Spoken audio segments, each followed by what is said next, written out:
Good morning. No playoff games in action last night, but both the NHL and NBA get back underway tonight. In the NHL, the Carolina Hurricanes host the Florida Panthers for Game 1 of the Eastern Conference Finals at 8 o'clock. And in the NBA, the Oklahoma City Thunder host the Minnesota Timberwolves in Game 1 of the Western Conference Finals at 8:30.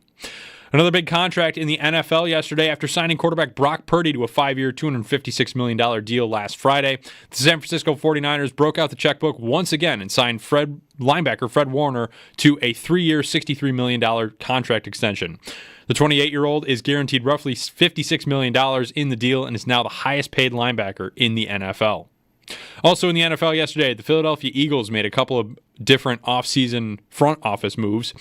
First, the team hired former Jets general manager Joe Douglas to a senior scouting role. Douglas previously worked with the Eagles from 2016 to 2019 as VP of Player Personnel. The team also announced yesterday to be signing head coach Nick Sirianni to a multi-year extension. Sirianni has coached the Eagles for the past 4 seasons, making 2 Super Bowl appearances in that short span. That's your Paddock Chevrolet Sports Update. Paddock Chevrolet celebrating 90 years of being your hometown dealership. I'm Josh Schmidt for WGR Sports Radio 550.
Hey, everybody. Good morning. It's cold out there. 4 would represent how many strokes under we finished at the scramble yesterday. Yes.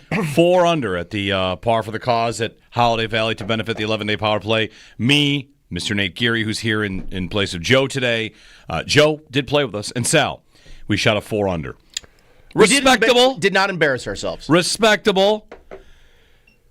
Kind of felt like we had Bryson's game. Well, yeah, we were bombing you. We're bombing we. You had a couple of bombs. We didn't use a single one of my drives.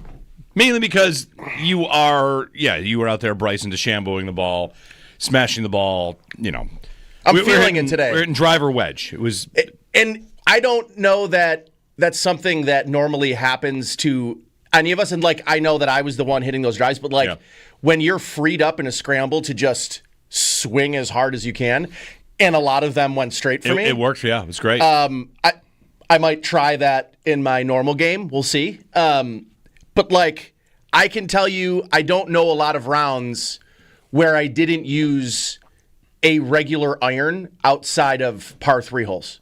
Yeah. We just were driver wedge. Yeah, pretty much. And it turned out none of our wedge games were particular. Yours was pretty on. Well, now that you mention that. Your wedge game was pretty on. Yeah. I can hit one club. It's my 56th degree. And, man, from 40 yards and in. That was about all I could do. But I did that well. There was a point where, we started. First of all, we started on the worst possible hole to start on. Yes. We stared on, have you guys played? If you played the Black Diamond course, there's a par 3 that is 200 yards, but it goes down about 200 yards. So you hit it off the top of a mountain. And it's basically playing a 200-yard shot you play with your 6 or 7 iron. Yeah, or even less. Even less, if it wasn't 30 degrees. Yeah, it was cold. It was very cold. Nate was battling the elements. He showed up in shorts, and it was cold. Tough. Yeah. Yeah, it was tough. But yeah, so we did the thing, but there was a point, and I know you guys will appreciate this because you both have golfed with Jeremy before. There was a point where Jeremy basically, after hitting a 56 degree, kind of looked at the club and goes, "I was like, I'd like to contribute in another way, but this is good. I mean, we're using this a lot." Yes, that's right. I put us in a lot of birdie positions for after your bomb drives. So yeah, if we hadn't bogeyed 2 holes, we'd be right there. Yeah, the what's the word I'm looking for? Any bogey in a scramble is just like it's the ick. Yes. 4 of us using all 4 of our best shots still can't par this routine par 4. Brutal. Each of us guys missed 3 feet. Yeah, is that probably 3 feet, 2 feet, maybe 2 feet? It broke as long as the putt was. That's how much it broke. It was tough. So it was tough. Here's what I will say though. Last thing on this is if you are playing at a scramble at Holiday Valley and you need a fourth, you should get Sal. Yeah, because that course plays like for a lefty that cuts the ball. Like there are so many left turns. You just give Sal a call because he was Mr. Steady for us. Yeah. A grand time was had by all. We did not win. It was a great event. We did not win, which means we did not cheat. I don't know who did win, but they definitely cheated. That's how Whoever won cheated. Whoever won obviously cheated, and since we didn't win, we obviously did not cheat. So we had a great time playing yesterday at Holiday Valley. Scramble season is upon us for everyone out there. Met a lot of cool people. Hope everyone else that was out there with us had a great time. We, just kind of made our way around the course. It was cold. It was cold. And today it's cold, right? There was a frost advisory overnight. High today gets back up to 60, but it is currently 38 degrees. That's a cold, it's chilly, cold spring morning. Anyway, we'll talk a little about the Leafs coming up at 8:30. Mike DeStefano of TSN at 8:30 to talk about the Leafs. Yesterday, I listened. I popped in, listened to Bulldog a bit. Mike was off. Mike was also playing in a golf tournament, from what I understand. So yesterday, Bulldog's by himself, and there was a lot of talk about Marner, the Mitch Marner conversation, which this is one of those things where to do what we do, you say, why would you talk about Marner if the Sabres can't sign him, or you don't think they will sign him? And the answer is, well, because we've got about 2 months to talk about him, and then it goes away forever. Maybe you got a couple days to talk about him, whatever. And when a topic is there, go for it. And Marner turned out to be a pretty good one yesterday. I saw, from the reaction I saw online, from watching some comments throughout the show, the Marner idea, Paul came in and made fine points, poo-pooing it like they don't need scoring. We talked to Paul yesterday, and he kind of made the same idea, same point. They don't need scoring. And then again, I guess I saw a number that made me realize, yeah, of course they should sign Mitch Marner. If they could. In a dream world in which they could sign this player because he would agree to play for you. Right now, the best case we can make for the Sabres to sign Mitch Marner, like why he would do it, the best case we can make so far is he likes the Bills. That is what we're clinging to. Yep. But I was asked a fun question yesterday, and it was, which would be more shocking? The Bills signing Mario Williams or Mitch Marner signing with the Sabres? Which would be more shocking in the moment, Bills and Mario or Marner and the Sabres? And that, ready? Prepare your answer. If you are old enough to remember Mario signing, which would have been in 2012, 2011, it is the source of my Twitter profile picture that day. Me laying on the ground, head in my hands. What's going to happen? Could this possibly happen? The Mario stuff was one of the wrongest things I've ever said or been on about, because I said the Bills had a better chance to win the Super Bowl than sign Mario Williams. And they signed Mario Williams. Yeah. Turns out they should have won the Super Bowl instead. Which is more likely? Which would be the bigger shock? Marner for 14 to the Buffalo Sabres versus Mario Williams to the Bills. Trying not to let recency bias. What's the recency bias? That I don't know that a lot of people really remember how crazy it was. Vibey.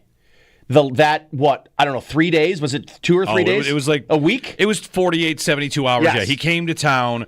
John Clayton reported he was just leveraging the Bills. And he was headed back to the airport at one point. Black and blue was mentioned. Yes. There was some. He came in for a dinner. He also went to dinner with Robert Meacham. Yes. Don't forget that the Bills were after the Saints wide receiver, Robert Meacham.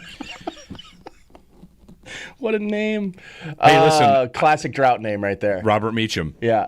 He could have been good. What a classic drought He's like name a field-stretching X kind of guy. He'd be on this team. Yeah. Anyway, we're not talking about receiver. We're not. talking about Mario. I'm going to put that poll up. What would be the bigger shock? Marner to the Sabres, Mario to the Bills.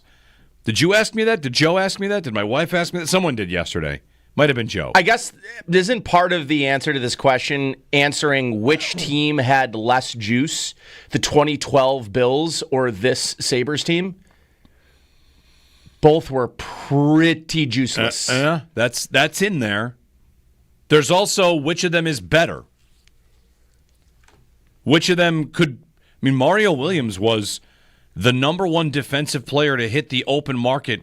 I don't know. If you listed the last 15 years, 20 years, he'd be one of the top 10 guys in to their hit the prime. market. Yeah. Number one pick in their prime. Prime defensive end. Like, that guy doesn't hit the market anymore. No. And he came to the Bills. And Rodney Harrison on Sunday Night Football said, why would he do that? Must be 100 million reasons to do that. He only did it for the money. And the press conference, we all tuned in to hear him say, there's deers in your backyard. And we're like, that's what you wanted? You just wanted a place where you could have a deer in your backyard? Thank you. Yes, sweet. That's great. This is amazing. Thanks, Orchard Park. And then, of course, Mario was awesome while he played here. He was. Despite the idea that that was a bad signing. Yeah, he was awesome. Yeah, I think it... What year of the drought is that? 2012? So, like 10, 11? Not quite as long as Sabres. It's established. Oh, man. The Bills would then go on to have 5 more years of a drought. I think it's Williams. Is the bigger shock. I think so. Okay. March 15th, 2012. Could I say, though, that it would be, although it's the bigger shock, I think the bigger upset would be Marner signing with the Sabres. Be a bigger upset. Okay. You'd be less surprised yes. on a bigger upset. Yes. Okay. Yes. You're willing to pick it. Yes. I'm interested to hear how this works. I don't know exactly how it works, but I'm pretty sure that's the whole point. Marner is, I think, going to be a lot of people's answers. Isn't there a little bit because like he lives close, he's from close by. He's leaving the team that most people here hate and is a kind of a bitter rival, even though there really hasn't been much of a rivalry on ice. Actually, there kind of has been. It's so hard for me to not say Mario Williams because I just remember how excited I was. And I don't know I think the Bills hadn't yet, and the Bills were really good at this. The Bills were good at this, and it's something the Sabres aren't good at, which is clock strikes midnight on January 1st, and it's like I completely forgot about the previous season, and I'm locked in on the next season. Almost every year. Mm-hmm. Oh, man. This Fitzy's Chan Gailey, we're going to turn this thing. Like every year, the clock strikes zero or midnight on January 1st, and I'm big back. And I don't feel that way. I haven't felt that way in some time about the Sabres. Are you saying that the relevancy of the Sabres right now? The Bills never felt as hopeless to you? They certainly felt hopeless. Okay. Like let's not. I don't want to sugarcoat the fact that like the Bills, but maybe it just probably a little of this is the innocence of, I think at this point I'm 18 years old, right? I'm 18, 19 years old when this happens. I'm kind of in the midst of my sports. I'm not as beaten down. I feel so beaten down and exhausted by the Sabres. And I don't know that there's even this move. I don't know that there is a move that like pulls me back into everyday relevance where I think about them more than just like rage thinking about them. That there's just not a lot of like, hey, when you're talking with your friends. No.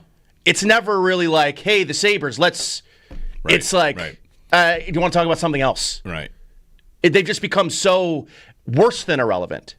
Because the Bills were irrelevant, but they were able to sell you. They're still relevant here. And they cared to sell you hope. There was genuine care that, like, we need to sell you something. Russ Brandon was really good at just selling you the little bit enough of a hope that you would come back. And I kind of feel like the Sabres have stopped selling me hope. Yeah, I mean, the Bills, in terms of where they were, let's look at the Sabres in the midst of this drought. Kevin Adams, the GM. The coach is Lindy Ruff, and the owner is Terry Pegula. Back when the Bills were in their drought, it was a different owner for the big chunk of that drought to start. And the GM is, at that time, Buddy Nix, and there's Doug Whaley, and there's Marv Levy in there. The coaches are not as accomplished as Lindy Ruff. I mean, no. Like Lindy, granted, he's a returning coach, but the Bills coaches, Chan Gailey, Dick Duran, you're getting not just retreads, but guys that probably would not get other jobs anywhere else. Aren't we, though, getting the Sabres are reusing the same playbook the Bills used early when Terry Pegula bought the team, which was, we're going to sell hope using the coach. Yeah. Like Rex Ryan. Whoa. Accomplished coach. It didn't work. Yep. They get McDermott, and it just worked kind of right away. And the playbook's not working for the hockey team. I don't know if the hockey team what the playbook is. Lindy was a little bit of here. Yeah. Well, here's something. When I think about the Sabres playbook, 803-0550 on this. If you want to chime in on the Marner idea, Marner versus Mario, or the Sabres, what you got on them, because I'm surprised so far. It's 62-37. Marner over Mario would be Williams. A bigger shock, yeah. Yeah. It speaks to the state of the Sabres. I mean, the Sabres have tried for the big free agents. They went after Brad Richards and did not get him. It's not like this is a franchise that has been burned by signing bad free agents. They rarely get the chance. That's right. Yeah. I'm trying to think of the biggest free agents they've signed. Last year, it's Jason Zucker. That goes very well. Very well. And they bring him back. Before that is the big move. Connor Clifton. Oh, yeah. $3 million guys. Yeah. I want to say those don't even count. No. The Sabres have, in fact, I think, had a lot less success on the $1 and $2 and $3 million signings, that they're just kind of wasting money down there. Before that, it's Oposo, who is 6 to 7 a year. It was 6 years, $7 million. And that contract had its own journey from looking really good to looking really terrible to looking really good again. But the Sabres playbook, like what is the Sabres playbook? I'll tell you where I start to think about them a lot. Yesterday, hearing a bunch of, they don't need Marner because they already score goals. They don't need blah, blah, blah. And I have so many flashbacks to the Sabres model treating NHL players as if they are, sorry, that's just not really in our plans. I'll give you the number one name I think about for this is Jacob Chychrun. Jacob Chychrun, the Sabres were reported to be after. He goes from Arizona to Ottawa, doesn't last in Ottawa, and then he's in Washington, signs an 8-year deal for $9 million a year in Washington. And I remember Chychrun like, well, he might be a little old for the window that they're shooting for. And there were a couple, whatever, it doesn't even mean Chychrun is great or has to be. But here is a good team in Washington and a good franchise, and they're like, yeah, we're going to lock him up to a max contract in terms of term. The Sabres, for a couple years, how many years have they been the youngest team in the league? 5? A lot of them. They're near the bottom all the time, and they had never really had any veteran presence, and they treated age as if it was a non-starter. Yep. That guy's too old for us. Mm-hmm. Meanwhile, guys that get moved all over the league, whether that's, I don't know, Claude Giroux went to Ottawa, and that guy's definitely too old for us. Ottawa's the perfect example of probably who the Sabres should try to be. Right. Even though they're not like wildly successful, they have made the playoffs. I mean, they make moves all the time. They try. Right? I mean, they took a big swing on the DeBrincat thing. It didn't work. That's right. He was gone 2 years later. They've taken huge swings, and they made the playoffs this year. They make that Cousins trade, because the Norris thing's not working for them, whatever. It's not even about, like, Giroux and Chychrun specifically, and these are both Ottawa signings. It's the Sabres have had seemingly reasons to say no to full-time real NHL hockey players in the instance, in the interest of, that just doesn't fit this very small, narrow window we have to hit. Think about Bottrell a lot, talking about, well, we've got a plan. It actually goes all the way back to Murray, when people are asking Tim Murray to go out and get somebody. He's like, I'm not going to trade a Sam Reinhart for a rental. Well, nobody thinks you're going to do that, man. Get some NHL players on this team. And with Marner, I mean, you're trying to tell me they shouldn't be interested in this player? They shouldn't want to? Paul brings up a fair point to say they already have enough scoring. But I get to the same spot I do with the Bills to a point. The Bills have some stability in scoring because Josh Allen exists. But yeah, they have a very established floor. Yeah. Josh Allen will hold you up no matter what you do offensively. For the Sabres, like, they finished 10th in scoring. Okay. Would they finish 10th in scoring in the 2025 season? We don't know yet. Yeah. They might not finish 10th in scoring. We might have a team that has some regression, and what you need is a $13 million guy who has 100 points in a season. Do you know the last time the Sabres had a 100-point player? Mitch Marner is a 100-point player. The last time the Sabres had a 100-point player. Yeah. Anybody want to just toss out a guess here? The last 100-point player for the Buffalo Sabres. What year was it? When was it? Marner with 100 points. 105, 102. right? 102. 102. He has previously had 99 and 97 and 94. 100-point player. The last team high was 95. I'll tell you who 95 is, which Marner has done, 4 times. And if you count lockout seasons and shortened seasons, he's done a lot more than that too. Like, Marner's been the most productive player, or more productive than literally any Sabre since decades. 1980? Is it decades. LaFontaine? It's 93. Okay. Oh, Last time the Sabres had a 100-point player was 1993. Okay. It's a little bit of go. It's a long time ago. Yeah. Briere had 95, which Marner has had multiple basically times. 4 times. Yeah. And no, their offense is fine. Listen, I don't think that they're going to get him. Either do I, but I think using that as an excuse. I also think, like, he could probably make 2 players that he's going to play with even better than they are. Like, if he's playing with Tage Thompson and Zach Benson, what does that do? Yeah. I mean, what does 25 extra assists on the first line with Tage Thompson do to his goal scoring? Now, in 93, LaFontaine had 148 and Mogilny had 127. They haven't had a 100-point player since. there's also a point to be made about the fact that he is a Selke finalist and one of the best penalty killers in the league. It's really, Owen, you know what? It's funny you bring that up. What percentage of hockey fans, fringe hockey fans, I mean, I say this because I didn't realize this, know that Mitch Marner is not some freewheeling, loose, offensive Jeff Skinner clone. Yes. Right. He is not that. No, he's a very different player. He is a two-way, good defensive, great offensive player. Isn't a little of that, though, because of Toronto? Because he plays for the Maple Leafs, that there just is a reputation that they don't play defense, especially at the forward position? Right.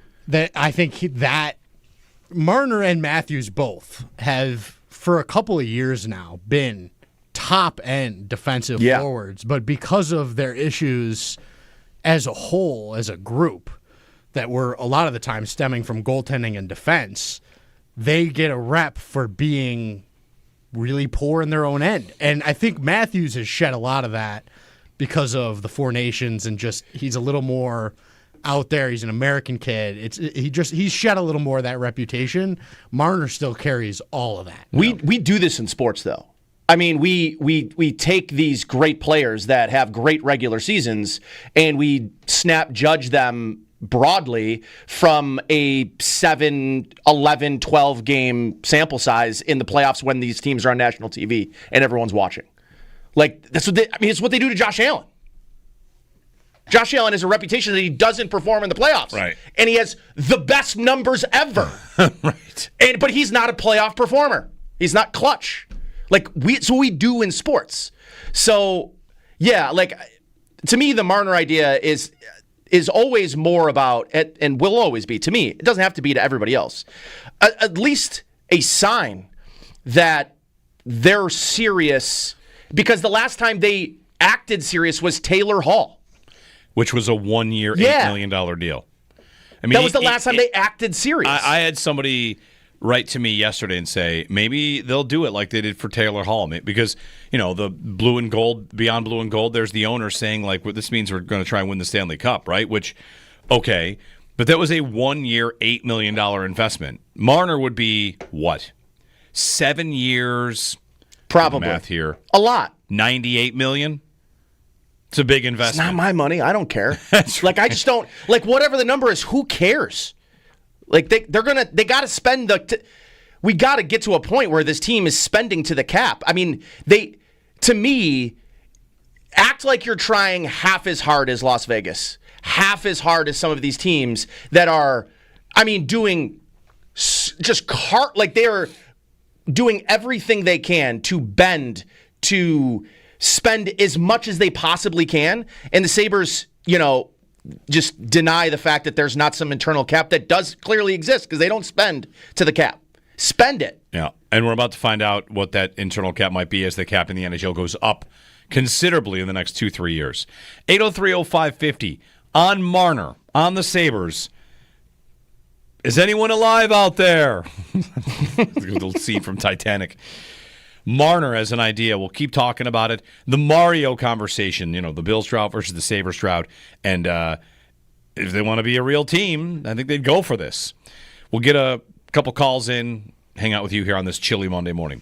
Jeremy and Nate. Nate's in for Joe. It's Jeremy and Joe, and Nate is in. Owen Parker here. Josh Schmidt here producing. It's chilly Tuesday, and the NHL playoffs resume tonight. Jump in here on WGR.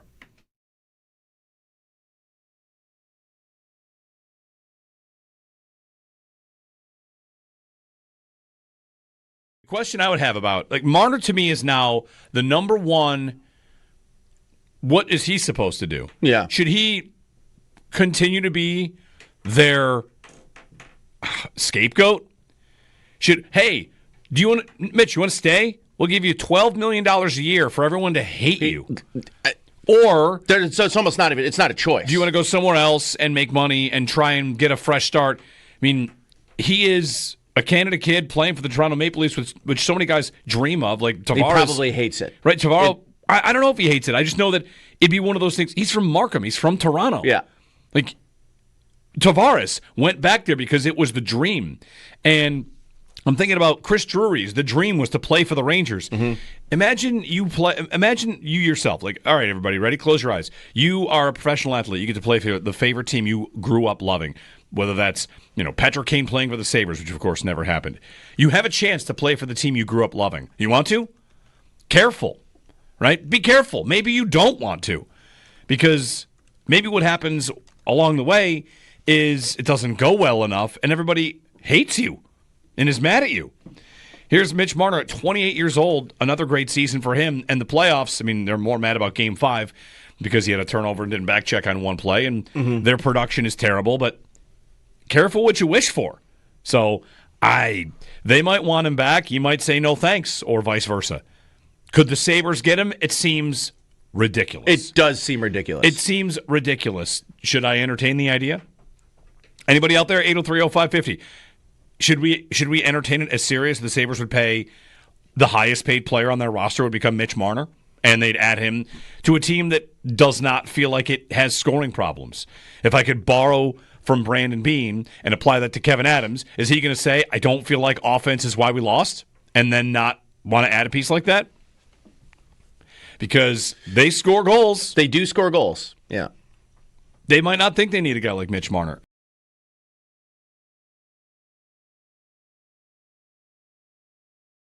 I'll tell you the thought I have on this, though, on the Leafs.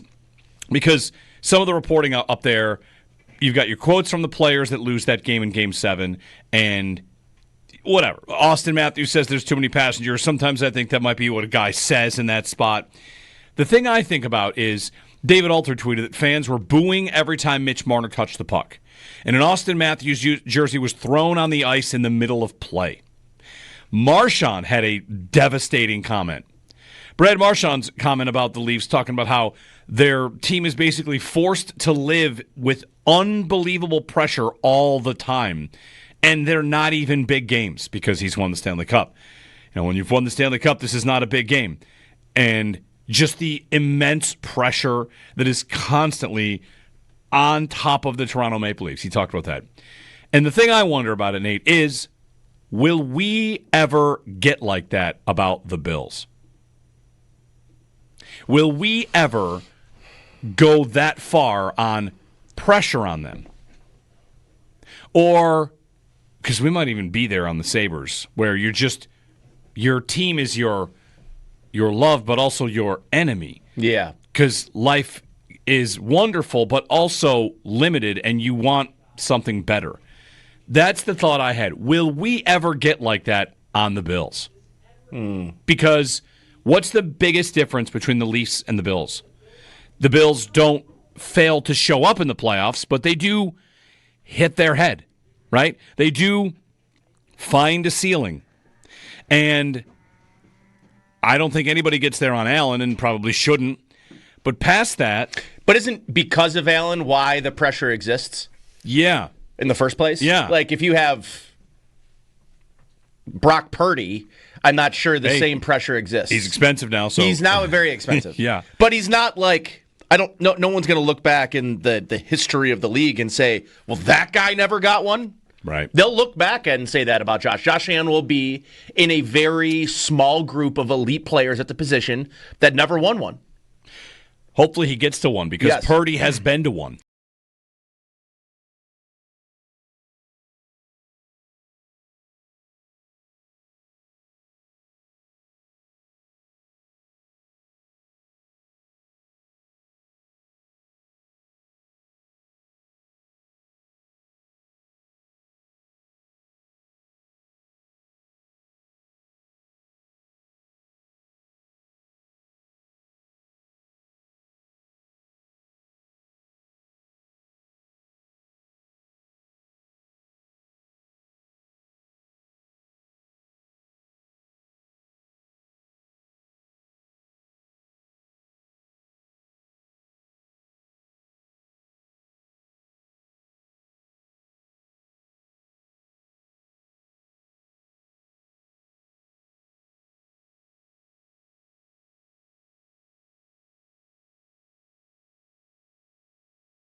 No playoff games in action last night, but the NHL and NBA get back underway tonight with the conference finals. First up in the NHL, Carolina hosts Florida for Game 1 of the Eastern Conference Finals tonight at 8 o'clock.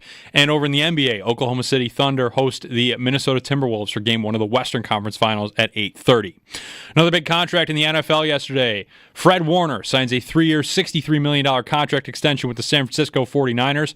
He now becomes the highest paid linebacker in the NFL. He's guaranteed roughly $56 million in the deal. Also in the NFL yesterday, the Philadelphia Eagles make a couple different front office moves. The team announced yesterday they'd be signing head coach Nick Sirianni to a multi-year extension. Sirianni coached the Eagles for the past 4 seasons, making 2 Super Bowl appearances in that time.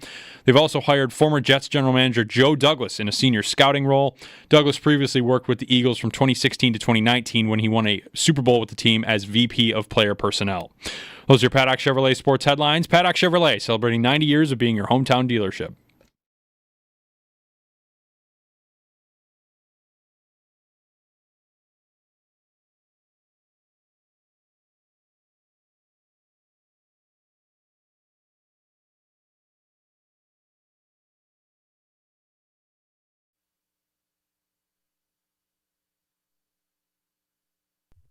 Marner, from what I've read and been told and heard, pretty much a prodigy growing up. There's a 10-year-old Mitch Marner out there that if somebody told them, you're going to go on to be drafted in the top 5 by your favorite team, your hometown team, you're going to go on to become one of the best offensive players the Maple Leafs have ever had. You're going to have 99-point seasons. You're going to have 100-point seasons. You're going to, in an interview, say we're pretty much gods in this city. Like, a lot of what you ever dreamt of came true. And it ended with you being booed every time you touched the puck in your last game as a Maple Leaf.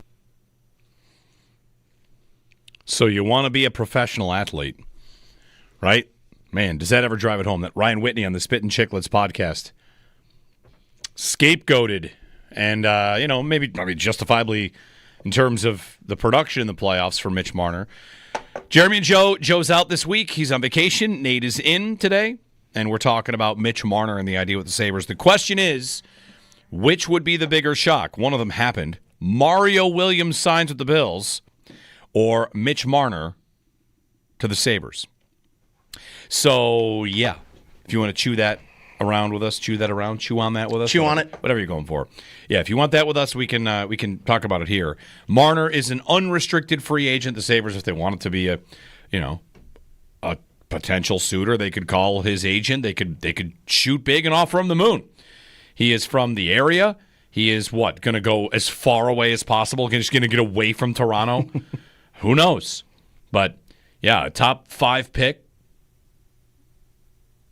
Oh, my microphone's in the way. Sorry. A top 5 pick and an incredible career. A very, very good career that probably, even the way they were on Spit and Chicklets kind of talking about him, it is the Nylander thing all over again. Yeah, Nylander was 1 year it was his turn to be in the Cyclone. Yes. And it really is their entire core 4, and they're not going to get rid of Matthews. No. And I don't think they blame Tavares as much because he's older. Yep. And Nylander, I guess, wasn't really in it. It's Marner this time. It's Marner. I mean, Matthews scored a goal in Game 6. It was pretty important. Whatever. All right, 803-0550 on the Sabres and Mitch Marner as an idea. Again, went through the numbers. The last time they had a player who scored 100 points was 1993. Tage got to 94 a couple years ago. And the idea of having another Tage-level player, I think that's good. Yes. I'm of the opinion that would be a good thing. It would also be good to have a player that is that good that's in net and not be let down by whoever is in net for them, which has been a consistent thing that has also happened throughout this process. I do think, unless this changed, the objective is to score more than the other opponent. True. I don't think that's changed. Let's get to Larry in South Florida. Hey, Larry. Hey, good morning, guys. Hey, yesterday I was a caller just before the break, and then you brought up my Marner. How I wanted Marner with Paul, and Paul basically shot it down, said he'd rather have Bennett and Marchand. I'd love to have Bennett, but I would take Marner in a millisecond. Here's why. Let's look at the Bills for a second. Remember when Bean came on and was pretty angry at you for absolutely no reason? It rings a bell. Yeah. So, we had so much offense, blah, blah, blah. Your defense was not good. But take a guess. Let's say a top-tier wide receiver comes off his contract and says, you know what? I mean, obviously not a Justin Jefferson type of player, but really close. So let's just dream Justin Jefferson. And he says, I want to play for Josh Allen. I want to get this team to the Super Bowl. I know I can stretch a field. I'll catch everything he throws my way. Are you going to say no because he's not good on defense? Because in my opinion, like you just said, Nate, you got to score more goals than the other team. Marner is going to help us score more goals. And think of the assists he's going to get with Tage, and think of what it's going to do for Tage. I gather Tage will stop going through those long droughts that he went through and maybe get 50. So there's no way I'm going to say no to that. And I don't care what it costs him. Like you said, you have to spend the money. Spend the money, roll the dice. Because, look, if Marner can get us in the playoffs, aren't we all happy? It's been 14 years in the easiest league in the world to make the playoffs, and it's been 14 years. And one real quick thing. Can either one of you guys beat Brian Koziel in a round of 18? Me? No. I'd have to have a good day, and Brian would have to have a bad day. Okay. Yeah, I can't. If he was at my course, and he just had an off day. Yeah. I'd have to have the on one. He's automatic. He's like a machine. He is very machine-like. He's a machine out there. So the Sabres finished 10th in scoring this last season, right? Here's a question for everybody out there. This is again, like as you bring up the Josh Allen point versus the Sabres. So last year, in scoring. You want to say the Sabres don't have a problem scoring goals? You're not wrong. In this last season, Tampa, Washington, Winnipeg, Dallas, Colorado, Vegas, Columbus, Buffalo. They finished 8th in goals. Where did they finish the year before in goals? 22nd. They don't have this Josh Allen to cement them as a top 5 scoring team. The Bills do have that. If Larry, you mentioned the point about being in receivers. He has a leg to stand on, of course. 2 legs to stand on. I might not disagree that it's the ideal way to do it, but he's got points to make that we have a baseline. And we've talked about it before. If the Bills ever drop to like the 15th ranked offense, it would be time to fire people. Yes. Josh Allen should be rocking a top 5 offense all the time. But the Sabres last year had a very good offensive year and should not stand still on that. Again, you don't have to tell me Marner is unlikely, but if he was open to it, they should. If they walk into their own meetings and say, well, I'm not going to do that because we finished 8th in scoring last year, then like fold up shop. What do you have as the Sabres that indicates you're going to stay there? If anything, what they have is Tage, who's consistent, Dahlin, who's consistent, Tuck is pretty consistent, right? I'll go with him too. And then after that, who do you count on? Peterka and Quinn, we've watched them in their young careers kind of go through ups and downs, and some of their players they were counting on went through long stretches where they weren't able to score enough. They were not a great scoring team 2 years ago. 3 years ago with Granato, they were playing, fire wagon hockey, and that was fun. They were 3rd in scoring. And what'd they do? They missed the playoffs by a point. Mm-hmm. And then they took a huge dip in scoring the next year. And there's a case to be made here, of course, when you are number 3 in scoring and miss the playoffs by a point. Last year, they're number 8 in scoring, and they missed by a lot. Mm-hmm. So do they need help on defense? Yeah. But the closest they ever got during the drought was the year they scored the most. Yes. If they were, and I know this might be ridiculous to think about, 1st in scoring, could they possibly miss? Maybe they're the 7 seed, and it's fire wagon hockey, and every game is 6-5, but they make it, and we sit there and say, like, oh, yeah, their defense is no good. Maybe they're the Bengals, right? That's the Bengals. They've had a great offense, and their defense lets them down. I don't mean to make constant NFL to NHL comparisons, but the closest they ever got was the team that scored 296 goals. They finished 20th in the league with the 3rd-ranked offense, but missed the playoffs by like a point. Just saying. I think it's okay for if I ran a sports team, which I don't, and many of you are very happy that I don't, and that's okay.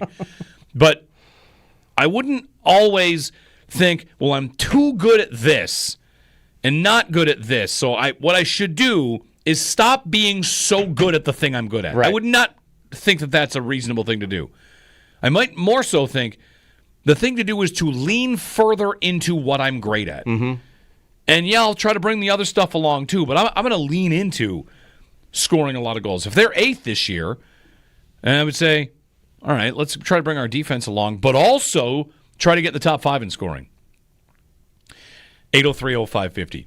Greg on a cell phone. Hey, Greg, what's up? Hey, I like I don't like your theory. I love the idea of Mitch Marner, right? He's a damn good hockey player, but here's the problem. He doesn't play defense. And that's the problem with the Leafs. They've leaned into what they're good at. They're a great offensive team. They are a great scoring team. How many playoff series have they won in the last 9 years? 2. Because they don't have defense. They don't have very good goaltending. It's just not sustainable. And when it comes time, regular season, you're a god with the scoring because nobody's really playing defense. When you get to crunch time, when you get to the playoffs, when you get to the real season, that's when real hockey begins. That's when the game tightens up. It becomes physical. It becomes defensive. And if you're an offensive team and you can't play D, you're going to get bounced in the first round in heartbreaking fashion every single year. I guess I would say to that. Thanks, Greg. I guess I would say to that, a lot of good offensive teams make the playoffs. Only the Leafs get categorized as proving you can't win that way. Colorado won the Stanley Cup, and along the way to winning it, there were conversations on NHL Network and ESPN. Can they win like this? 6-4? Can you win a cup like that? It's like game 1 of the finals. Can you win like this? Sure. What's Edmonton? Is Edmonton some sort of elite defensive team? Do I have some goalie that is incredible this year? No. I mean, can you? And again, I guess it kind of gets down to: are we looking for the perfect build, or are we looking for the hockey team in town to just put a product on the ice that finishes in the top 16 in the NHL for the first time in a decade and a half? He, again, is also a very good PK player. He doesn't just not play defense. I think that's probably the first thing we just have to acknowledge when in this conversation, because it feels a little disingenuous when you're just saying he's only an offensive player, doesn't play defense. I mean, a little, right? Right. Edmonton if we just do goal differential, we can do that. Edmonton on goal differential was a plus 23 this year. They gave up 236 goals. To the Sabres, 289. They gave up 53 fewer goals than the Sabres did. I don't really need to latch on to this point too much. And the Sabres scored 10 more than Edmonton. They didn't have a goaltender. I don't know. The pursuit of a perfect team, is it hurting the Sabres here? And again, are they pursuing a perfect team? And again, the numbers on Marner defensively, he is not a bad defensive player. No. He is not a bad defensive player at all. In the playoffs, they lost Game 7. Again, they've lost a lot of Game 7s. Yes, they have. A lot of them. Anyway, they're up 2-0 in the series and lost. They're up 2-0 in the series, and in Game 3 had a breakaway in overtime? Mm-hmm. Could have very well went another way. The pursuit of the perfect team. Sometimes it's just, it's tough. 803-0550 and 1-888-550-2550. I'm thinking about a lot of other teams for this. The pursuit of balance, the pursuit of, well, what about that team? One team, this all sounds like a conversation about receivers. When's the last number one receiver to win a Super Bowl before A.J. Brown? You would have said that. Like, well, the Chiefs did it without one. And Brandon Bean likes to point to, and he's not wrong to point out these teams won a lot. Brady and Gronk and Kelsey and Mahomes. But a lot of the other teams that were right there with them, who are good teams, are built in different ways. So, like, the Leafs are some sort of horrific cautionary tale. Imagine a Sabres fan telling a Leaf fan, boy, let me tell you about the flaws in your build. I've got to tell you about the flaws in your build. Yeah, all right. I can see it from where I live. I can see you're flawed. I'm sorry, who are you? You're from where? The Sabres are telling me about my team's flaws? I get it. 803-0550. Thanks, Greg, for the phone call. 1-888-550-2550 to join us. There'll be NFL rules conversations today. We'll dig into that. We've got the proposals are out. The votes on the Packers' proposal to ban the tush push and the Lions' proposal to reseed playoff teams, they are not expected until Wednesday. So tomorrow, we likely get those votes. We'll get you the language of that. Then there's the flag football conversation. The NFL voting to send players to flag football. That's a vote that's today. We'll get you what Adam Schefter expects. Will that be approved or denied when we get back?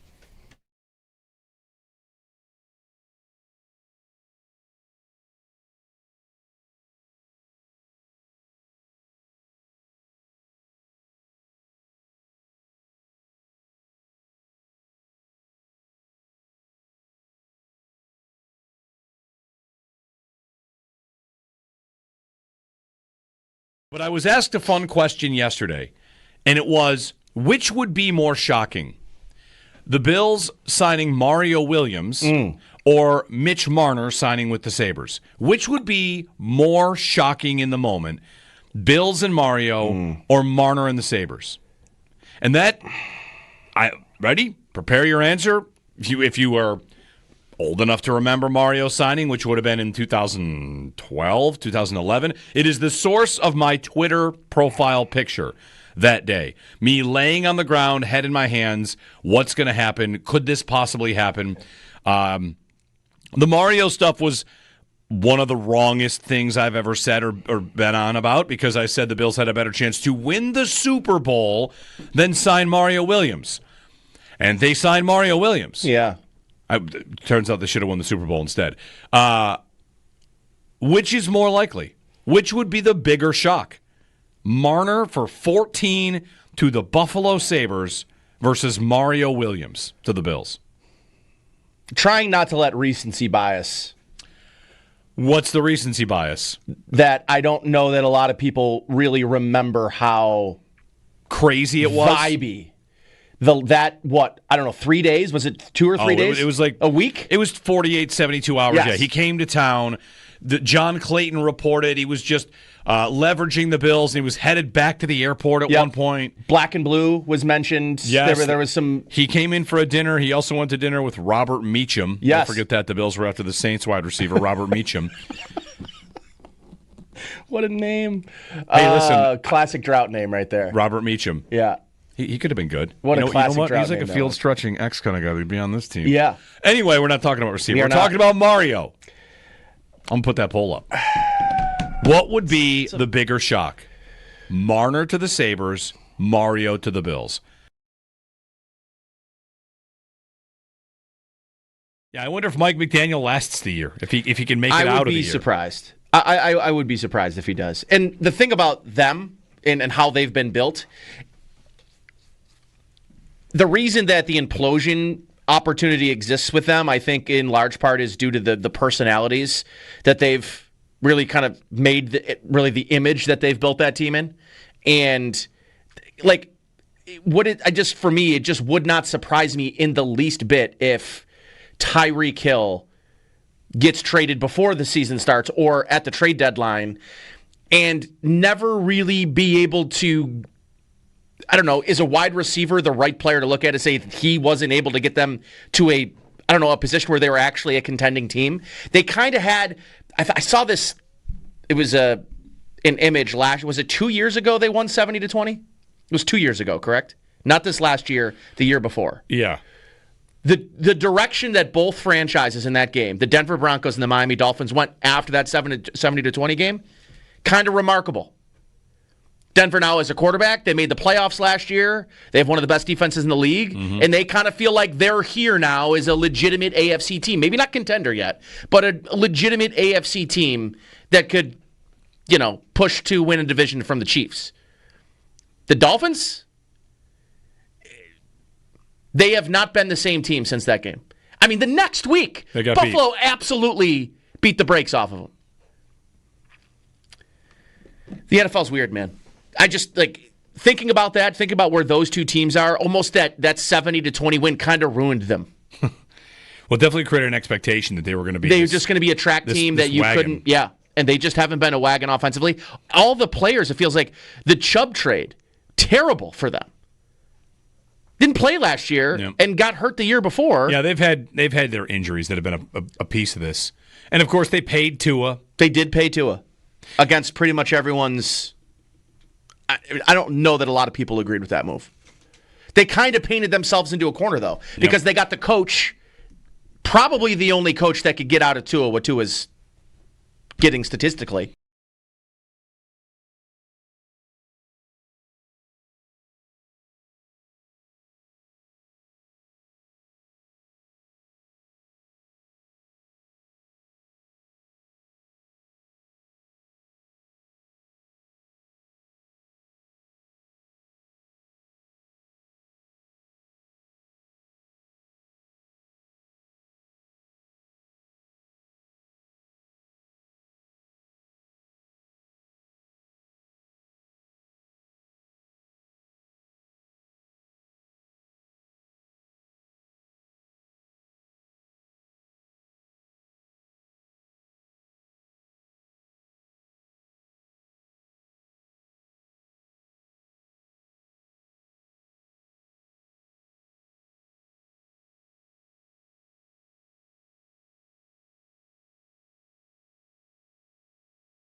So Adam Schefter has tweeted out about the flag football Olympics story.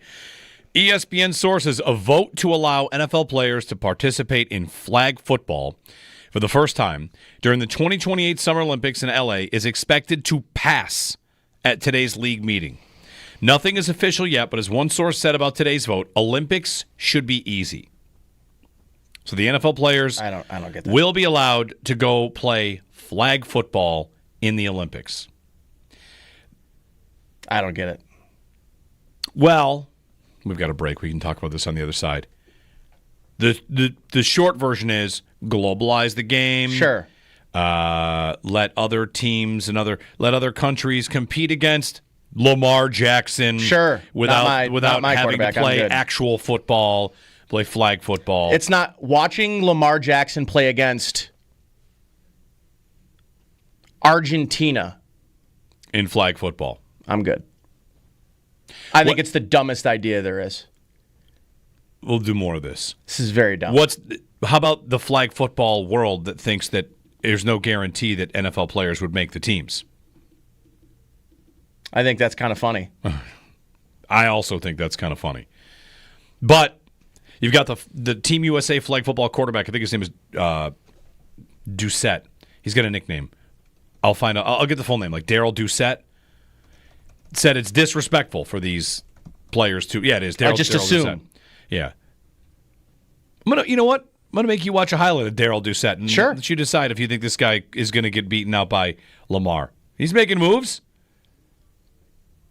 Oh man, you're gonna watch this highlight.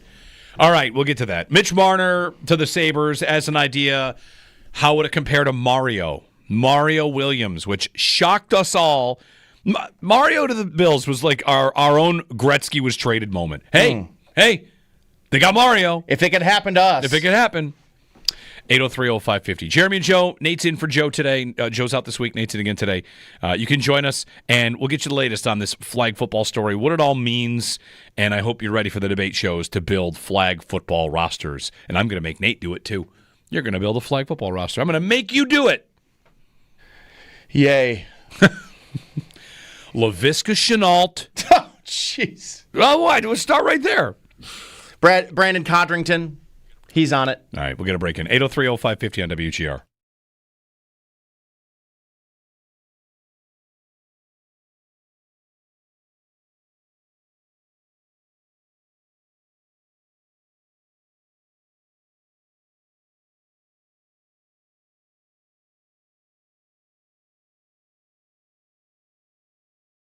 This year, I think expectations will be right back where they've been for quite some time.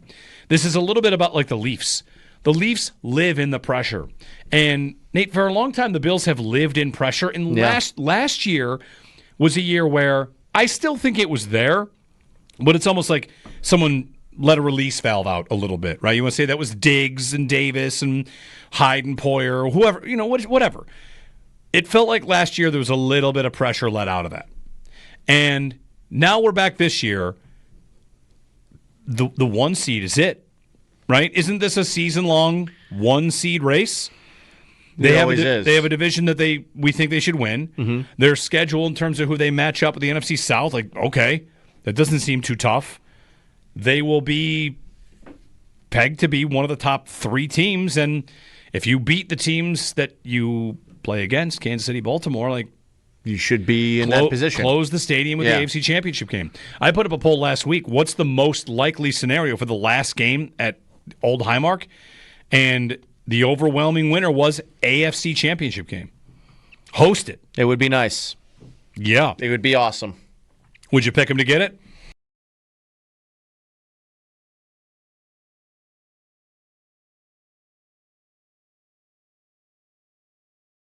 I'll tell you the thought I have on this, though, on the Leafs. Because some of the reporting up there, you've got your quotes from the players that lose that game in Game 7, and whatever. Austin Matthews says there's too many passengers. Sometimes I think that might be what a guy says in that spot. The thing I think about is David Alter tweeted that fans were booing every time Mitch Marner touched the puck. And an Austin Matthews jersey was thrown on the ice in the middle of play. Marchand had a devastating comment. Brad Marchand's comment about the Leafs, talking about how their team is basically forced to live with unbelievable pressure all the time. And they're not even big games because he's won the Stanley Cup. When you've won the Stanley Cup, this is not a big game. And just the immense pressure that is constantly on top of the Toronto Maple Leafs. He talked about that. And the thing I wonder about it, Nate, is will we ever get like that about the Bills? Will we ever go that far on pressure on them? Or, because we might even be there on the Sabres, where your team is your love, but also your enemy. Yeah. Because life is wonderful, but also limited, and you want something better. That's the thought I had. Will we ever get like that on the Bills? Because what's the biggest difference between the Leafs and the Bills? The Bills don't fail to show up in the playoffs, but they do hit their head, right? They do find a ceiling. And I don't think anybody gets there on Allen, and probably shouldn't. But past that... But isn't because of Allen why the pressure exists? Yeah. In the first place? Yeah. Like, if you have Brock Purdy, I'm not sure the same pressure exists. He's expensive now, so... He's now very expensive. Yeah. But he's not like... No one's going to look back in the history of the league and say, well, that guy never got one. Right. They'll look back and say that about Josh. Josh Allen will be in a very small group of elite players at the position that never won one. Hopefully he gets to one, because Yes. Purdy has been to one.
Good morning. No playoff games in action last night, but the NHL and NBA both get back going tonight. The NHL, the Hurricanes host the Florida Panthers for Game 1 of the Eastern Conference Finals at 8 o'clock. And in the NBA, the Thunder host the Timberwolves for Game 1 of the Western Conference Finals at 8:30. NFL owners' meetings pick back up today in Minneapolis, and ESPN's Adam Schefter reported this morning that it's expected the league will allow its players to compete in the 2028 Olympics in the flag football competition. Another big contract in the NFL yesterday after signing Brock Purdy to a 5-year, $256 million contract last Friday. The 49ers break out the checkbook once again and sign linebacker Fred Warner to a 3-year, $63 million extension. The 28-year-old is guaranteed roughly $56 million on the deal and is now the highest paid linebacker in the NFL. Also in the NFL yesterday, the Eagles make a couple of different front office moves. They lock up Nick Sirianni on a multi-year extension. Sirianni has been the head coach of the Eagles for the past 4 seasons and has taken them to 2 Super Bowl appearances, winning one of those this past season in that short span.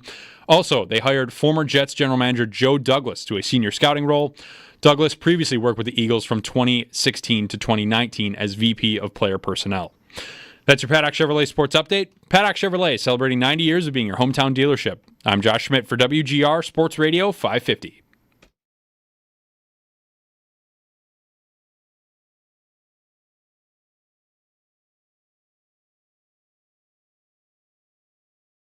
At the end of the day, I feel like I'm better than Patrick Mahomes because of my IQ of the game. I know he's right now the best in the league. I know he's more accurate. I know he has all these intangibles. But when it comes to flag football, I feel like I know more than him. That is Daryl Doucette. Watch the highlights. He might not be wrong. You've been convinced on one. He might not be wrong. Although the highlight's not about his flag football IQ. It's about A little of it is the juke moves. Yeah, you gotta right. have some IQ to know how to know when to do that. Yeah, he's got to move a dip, a squat. Do we call it the squat shuffle? A squat juke. Daryl Dip Doucette. Squat shuffle's really good. The squat shuffle. Okay. Jeremy and Joe. Joe's out this week on vacation. Nate is in. We've talked a little bit about Mitch Marner to the Sabres as an idea. Like, what would be the bigger shock? Marner to the Sabres or Mario signing with the Bills? And I very much appreciate those that are responding with, if you don't say Mario, it's because you're too young. You don't understand what that was like. The idea the Bills could get anybody, the best free agent on the market would go to the Buffalo Bills was absurd. And it happened. And he was very good, of course. So you can vote in that. I put up a Twitter poll on that. You can chime in or, join us on the phones, whatever you want. 803-0550. Rules proposals here, the Olympics and flag football. Here's the thing on the flag football news. So Adam Schefter is reporting that it's going to pass, that NFL players will be allowed to go to the Olympics in 2028 and play flag football. You said, Nate, dumb.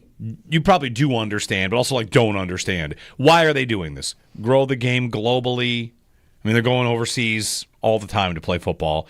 And now flag football would allow other countries to compete against the U.S. in football. Flag football's been, around the globe more globally than regular football probably is at this point. And the other part of it is television, right? Can you imagine? Here's a question I have about it, because we could just casually say Lamar, Josh, Tyreek Hill, who does Ashton Genty want to play flag football? Does guys that make people miss? You don't really need contact balance. You just need to be able to make guys miss more than anything. So, would you watch a game?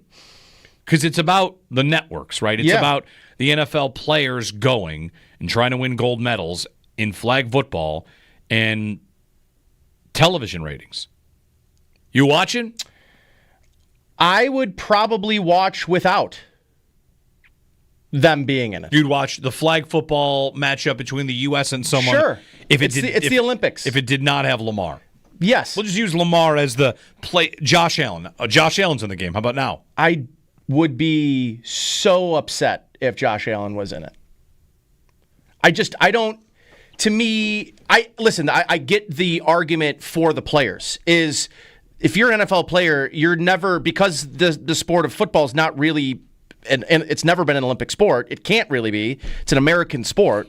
They're never going to have an opportunity to win a gold medal. And as a professional athlete, I'm sure that's the peak of what you could possibly hope to be as a professional athlete. But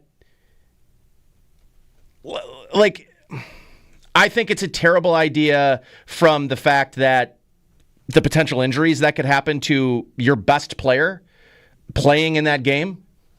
And like, I also think it takes away an opportunity for people that have been doing this and working really hard to potentially put themselves in a position as a flag football player to play for your country. You have guys that just walk in and immediately are taking your spot. And I am not of the mind where I'm like, it's a different game, they won't be as good. I'm not doing that. But I don't know. I think it's just I think it's dumb in every sense. I'm uninterested in NFL players playing in it. I'm interested in how many players will actually want to. How many guys would want to? Tyreek Hill. He would definitely want to. For a gold medal? Yes. And it just, to me,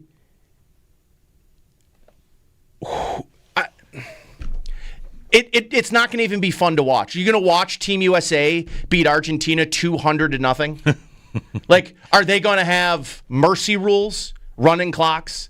Because, like, that's what it's going to be. There are players that could potentially represent other nations, and there would be, but then it's just the NFL players playing, again, I think just kind of dominating the conversation. Right.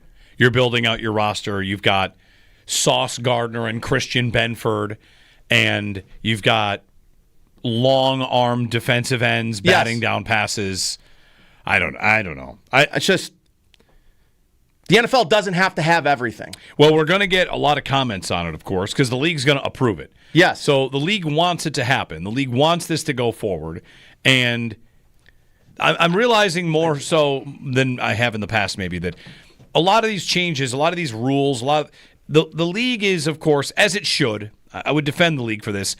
Guide its players, guide its teams, its partners, member franchises in certain directions. So the flag football conversation's there. It's not like we've had all these players campaigning for it too openly. Sure, you've had the occasional comment here and there, but I don't know. I don't have A.J. Brown on record. I don't have Christian McCaffrey on record talking about how great it would be to play flag football. So right. the league wants it to happen, and we'll see who decides to go.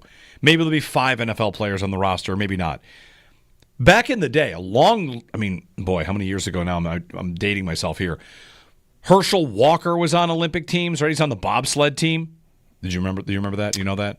I did not know that. Okay. Herschel Walker was on the U.S. bobsled team. Of all the sports, I thought you were going to say. Yeah, bobsled. That was the last one. I mean, there have been guys in track. There have been Marquise Goodwin, right? Bills receiver, was a track star trying to make the U.S. Olympic team. This is now a different spot for them to make it. And with the Olympics in basketball and hockey and soccer, the game is exactly the same. There is no football entry point for the Olympics until they add flag football. So 2028, you get flag football, and you get the stars of the sport. Maybe football feels left out because I mentioned those other sports. They are in there. Mm-hmm. They have it. You have a country's best basketball players playing in the Olympics. You have their best hockey players, and the NFL feels left out. So, all right, that looks like it will get approved. There are 2 other rules proposals, and reading Mike Florio at ProFootballTalk.com on a couple of these rules proposals, 2 of them, the tush-push ban and the reseed of the playoffs. His writing of the tush-push ban is hilarious, and I've got to get you some of what he wrote. But the playoff seeding conversation, it's the Lions' proposal. And an interesting note in here about the Lions' proposal, Lions team president Rod Wood said that they suggested this rework of the seeding in the playoffs at the behest of the league. The league wants it. And they got the Lions to be the team that yes, please propose this. Ponied it for them. Please put this in. So at ProFootballTalk.com for Mike Florio says that they might not have the votes. The commissioner didn't take the L in March when they were going to vote on this because they pushed it. And he goes so far as to suggest, Florio does, he makes this very much like House of Cards political, that Goodell would be working deals, side deals. I don't know what he gives to these teams I don't know these deals. More primetime games. Who knows?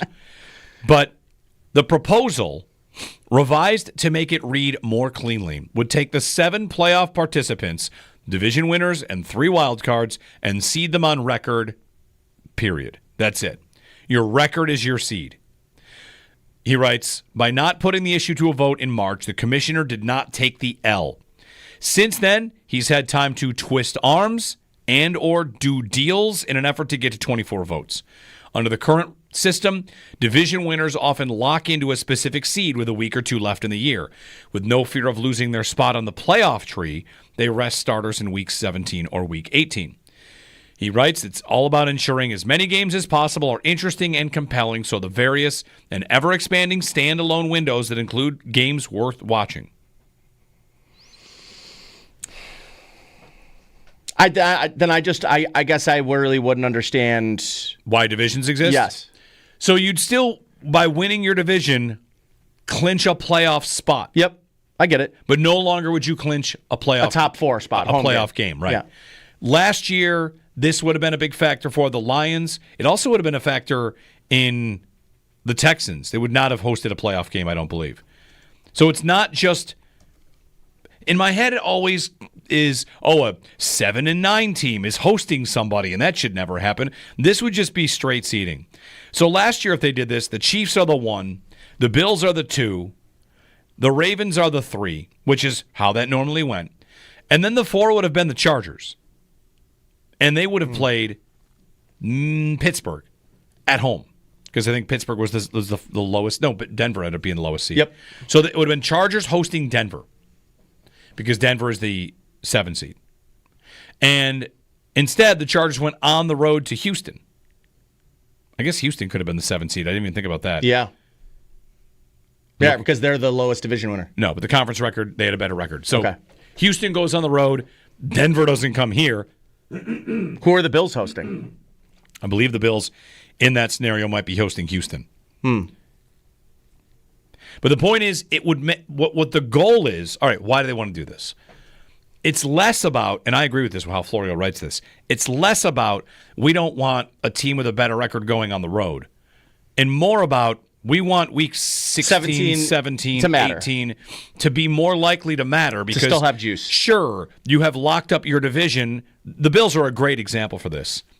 The Bills win their division by how many games last year? 5 games. Mm-hmm. They had it locked up by the end of November. Yep. When you're in plenty of scenarios here with this, you'd win a division by 4 and 5 games, and you'd know, we got a home game. Mm-hmm. We did this last year with the Ravens and the Steelers, or 2 years ago. Should you play for the 2 versus the 3? Doesn't matter. You're at home. In a scenario like this, if they make this change, if it goes through, you now have, I'm competing with every team in the AFC all the way to the finish line. Not just these teams in my division. I'm not just locking in a home game. If I'm this group of teams that was 10-7 and 11-6, just that group. Chargers 11-6, Denver 10-7, Houston 10-7, Pittsburgh 10-7, Cincinnati 9-8. You know, you could get to a spot where the middle of the conference has more juice right now. What races do we have in the AFC? Let's just use the AFC as an example. The 1 seed race and the division races, and that's pretty much it. Yeah. Now you would have the 1 seed race, the 2 seed race, the 3 seed race, the 4 seed, the 5, because the real cutoff point might be 4-5, but you might even also have it where 2 wild card teams have 2 better records than division winners. And they would get home games. This solution does not fix how last year played out in the AFC, though, to me. The Chargers were still playing meaningful games. They won 40-7 and then 34-20 in their last 34-27, 40-7, 34-20 were their last 3 games. Mm-hmm. They weren't sitting starters on January 5th. Would the Bills be doing anything different the last week of the year last year if there weren't? No. The Bills, no. The Chiefs, no. The Texans, maybe. The Texans' season last year ended with just meaningless games. There was also a 2 years ago, the Jags and the Titans, they played a game in Week 17 that was meaningless because the only thing that would matter is what happened in Week 18. Because once you create these division bankable, it's like winning your conference tournament in the NCAA tournament. Mm-hmm. You get the auto bid. You're going to get an auto bid. Yep. Eliminating the auto home game, the goal of this is to get the NFL to have more competitive end of year games. Yeah. And listen, that's Christmas week. That's Christmas and They're the week selling after. those games now. I get it. There are a lot of. I think Florio's right to say it's about the standalone games. I don't disagree with that. I still just don't think it's. I don't necessarily think it just solves all their problems. Yeah, I mean, does it eliminate the importance of divisions? To a degree, yes. Yes, it does. These divisions, this alignment's been in place for a long time, and I think it's a pretty solid system. Could it be better? Does anybody out there want to completely realign 4 8-team divisions instead of 8 4-team divisions? Anybody want to do that? Not really. Because you could do that. And if you did that, you could give your playoff, your 1 and 2 seed to the 2 winners and go wild card the rest of the way. I mean, I think the format as it is fine. I do sometimes, when I really think about it, think it's really funny that you beat 3 teams and you get to put a banner up that says champs. Yeah. I think that's kind of funny. The NFL I agree. has created 8 champions per year of divisions. That's nuts. If you had a college football conference that had 4 teams, they would not get a bid in the playoffs. That's right. And in this league, they do. They do. Yeah. So I think it probably won't pass. I mean, the way Florio writes about it is that the commissioner wants this, they're pushing this, but there doesn't seem to be a big push to do it. Yeah. To get rid of it. 803-0550, 1-888-550-2550. That vote's tomorrow, according to Schefter. Today is the flag football. Flag football one. So today the story will be flag football. And today at all the not rookie mini camps, the OTAs, the phase 1 workouts, anybody gets in front of a camera, hey, you want to play flag football? Like, these players are going to be asked. Yep. Would you think about playing flag football? Los Angeles? It's not beach. No. Is it going to be on grass? Probably turf. Let's hope it's turf. Probably turf. How many people would attend a flag football game to see the U.S. take on Canada at SoFi Stadium in the Olympics? 70,000? No. No? Right? Nate, 70,000 people just filled Nissan Stadium for the Savannah Bananas. Good point. Who give a great and entertaining show, but, I mean, that's live sports entertainment. I just hope it's no Buffalo Bills. Not even one. I don't want one. Who would be the best Bill in flag football? Josh Allen. I don't agree. I mean, Maxwell Hairston. I don't know. Is Josh shifty enough? Josh is a good, fast runner, elusive, power, stiff arm. I don't think you're allowed Shakir? My thought was Shakir. I knee-jerked to Khalil Shakir. Shakir would be good. Open field. James Cook. Fast as heck. Mm-hmm. Terrell Bernard. He'd be good on defense. Who are they going to hire as their GM? It's going to be less. Now I'm thinking about the hockey world. Like, Bill Guerin builds Team USA. Who builds Team USA? I can't wait for flag. How seriously yes, the NFL is going to take this roster building. 100%. Which former NFL GM is going to get that job? What a great question. Mike Lombardi.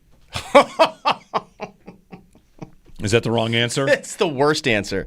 But it should be Doug Whaley. No, it's not. That's not who I'm thinking of. Who's the Patriots guy? Not Mike Lombardi. He was the Patriots guy. That's right. Yeah. He's the GM of the busy, Carolina. Yeah, he's North busy Carolina Tar Heels with the Tar Heels. Bill Belichick will be the coach of the American flag football team.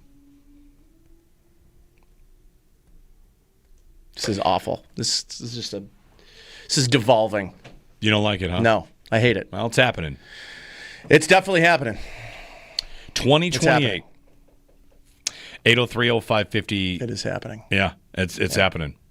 Hey, join us in the fight against cancer by riding with Bulldog in WGR's Ride for Roswell team Saturday, June 28th.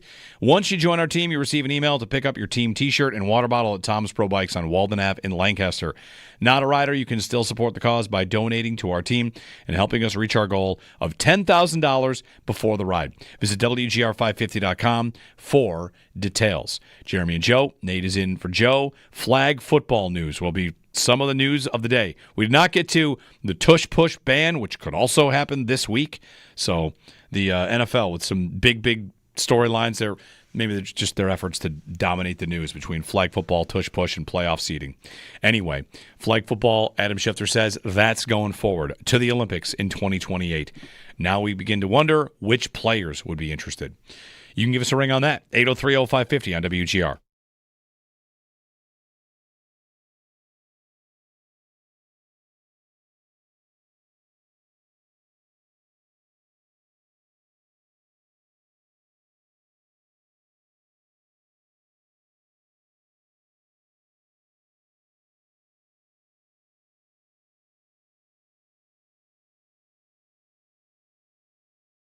Olympics and flag football. Here's the thing on the flag football news. So Adam Schefter is reporting that it's going to pass, that NFL players will be allowed to go to the Olympics in 2028 and play flag football. You said, Nate, dumb. You probably do understand, but also don't understand. Why are they doing this? Grow the game globally. I mean, they're going overseas all the time to play football. And now flag football would allow other countries to compete against the U.S. in football. Flag football's been, around the globe more globally than regular football probably is at this point. And the other part of it is television, right? Can you imagine? Here's a question I have about it, because we could just casually say Lamar, Josh, Tyreek Hill, does Ashton Genty want to play flag football? Does guys that make people miss? You don't really need contact balance. You just need to be able to make guys miss more than anything. So, would you watch a game? Because it's about the networks, right? It's about the NFL players going and trying to win gold medals in flag football and television ratings. You watching? I would probably watch without them being in it. You'd watch the flag football matchup between the U.S. and someone. Sure. It's the Olympics. If it did not have Lamar. Yes. We'll just use Lamar as the play. Josh Allen. Josh Allen's in the game. How about now? I would be so upset if Josh Allen was in it.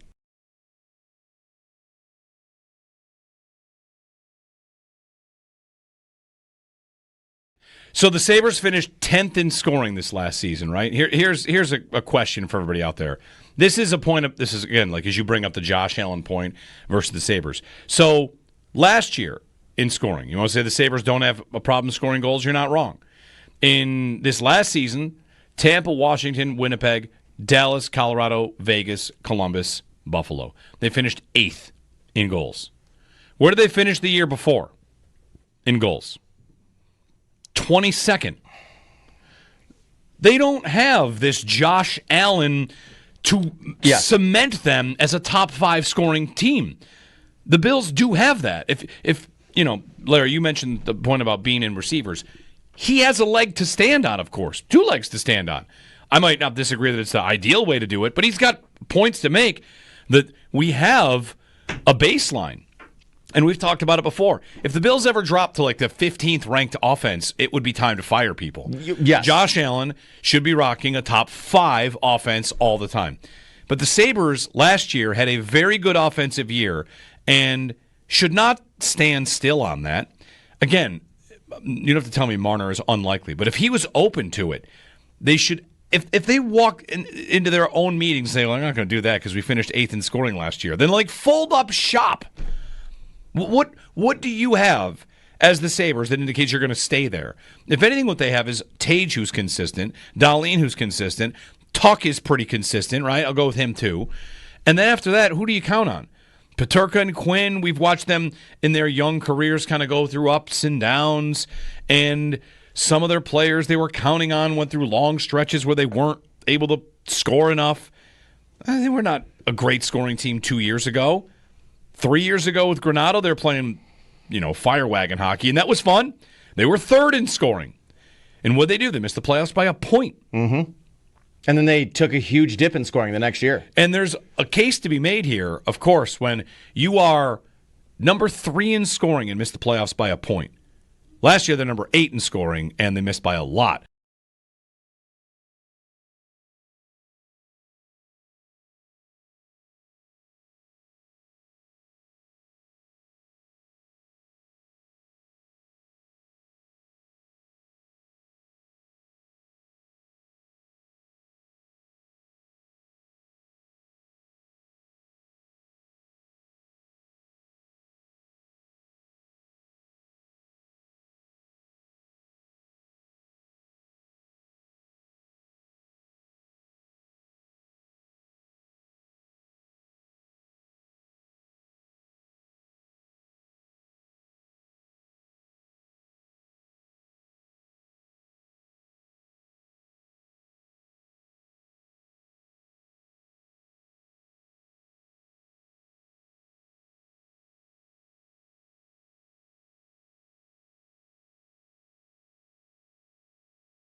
No games in the playoffs last night, but the NHL and NBA get back underway tonight. In the NHL, the Hurricanes host the Panthers for Game 1 of the Eastern Conference Finals at 8, and in the NBA, the Thunder host the Timberwolves for Game 1 of the Western Conference Finals at 8:30. NFL owners' meetings pick back up in Minneapolis later today, and ESPN's Adam Schefter reported this morning it's expected the league will allow its players to compete in the 2028 Olympics in the flag football competition. Another big contract in the NFL yesterday. Fred Warner signs a 3-year, $63 million contract extension that makes him the highest paid linebacker in the NFL. Also yesterday in the NFL, the Eagles hire former Jets general manager Joe Douglas to a senior scouting role. Douglas previously worked for the Eagles from 2016 to 2019 as VP of player personnel. They also announced yesterday they'd be signing head coach Nick Sirianni to a multi-year extension. He has coached the Eagles for the past 4 seasons, making 2 Super Bowl appearances in that short span. Those are your Paddock Chevrolet sports headlines. Paddock Chevrolet, celebrating 90 years of being your hometown dealership.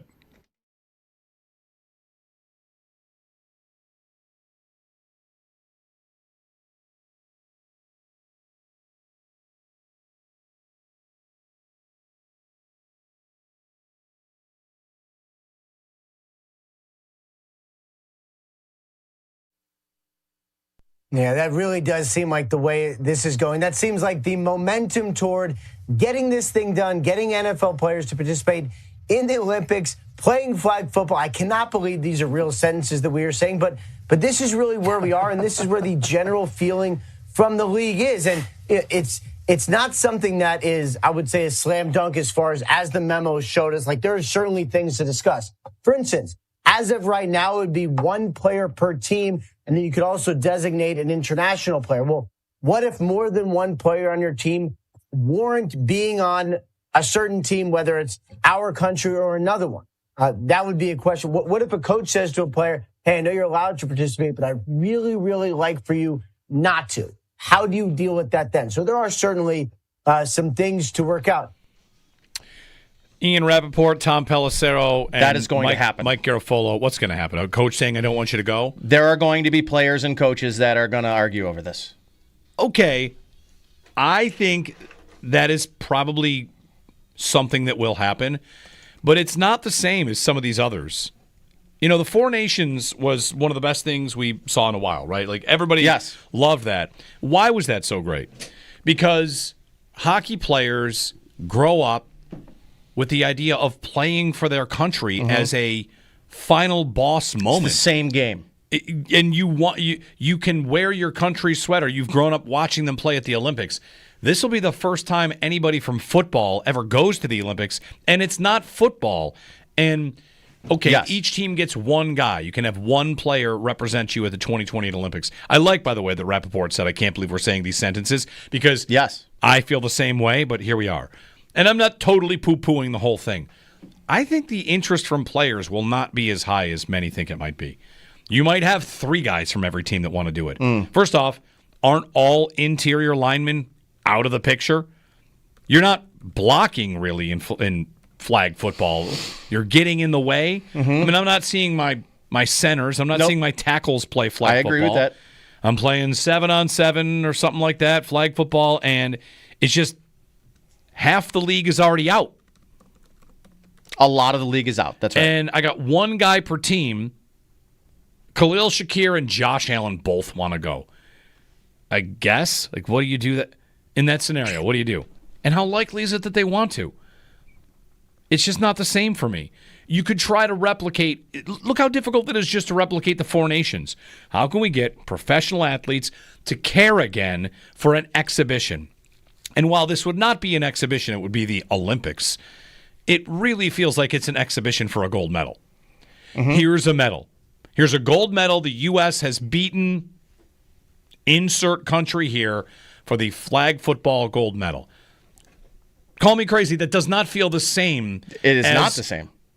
Someone that wins the 400-meter race. Correct. Not the same. It just doesn't do it for me. It just really does not do it for me. Open to it, but I'm not going to walk into this with the chest out, football is king. Totally. I don't know that football is king of the Olympics. You don't just show up and be the most popular sport at the Olympics. And I don't anticipate these clashes between players and coaches could be too serious. Does an NFL quarterback who, when would the Olympics happen? During training camp? Right before training camp? The guys that are going to go are fringe roster guys. Maybe. Andy Isabella goes for the... Hell yeah. Hell yeah. Due respect. Sure. Fast guy, looking to do something. I don't know. Is it guys that give up on the game? Is it fringe roster guys? I just have a real tough time thinking we're going to be talking about, the Eagles are without Devonta Smith this week. Yeah. I just have a tough time thinking he's even going to want to. He might not. Rob in Toronto was up. Hey, Rob, good morning. Good morning, gentlemen. How are you? Good. Good. Flag football. It's hilarious. Nate brought up, these guys working their whole lives to be in this position. It reminds me, and I don't know if you remember watching it, a Simpsons episode where Mr. Burns' power plant baseball team goes up against their arch rivals, and Mr. Burns writes a blank check for Ken Griffey Jr., Wade Boggs, Don Mattingly, Darryl Strawberry. It's an all-time great episode, yeah. Yeah, and Homer's out in right field trying to field a ball, and Darryl Strawberry just leaps up into space and grabs it. That'd be like all of a sudden NFL players showing up at tryouts, and oh man, guys hanging their head. That'd be hilarious. Now, eligible players. Now, you brought up Bill Belichick. Now, I hope you've had your breakfast because this narrative could very well happen.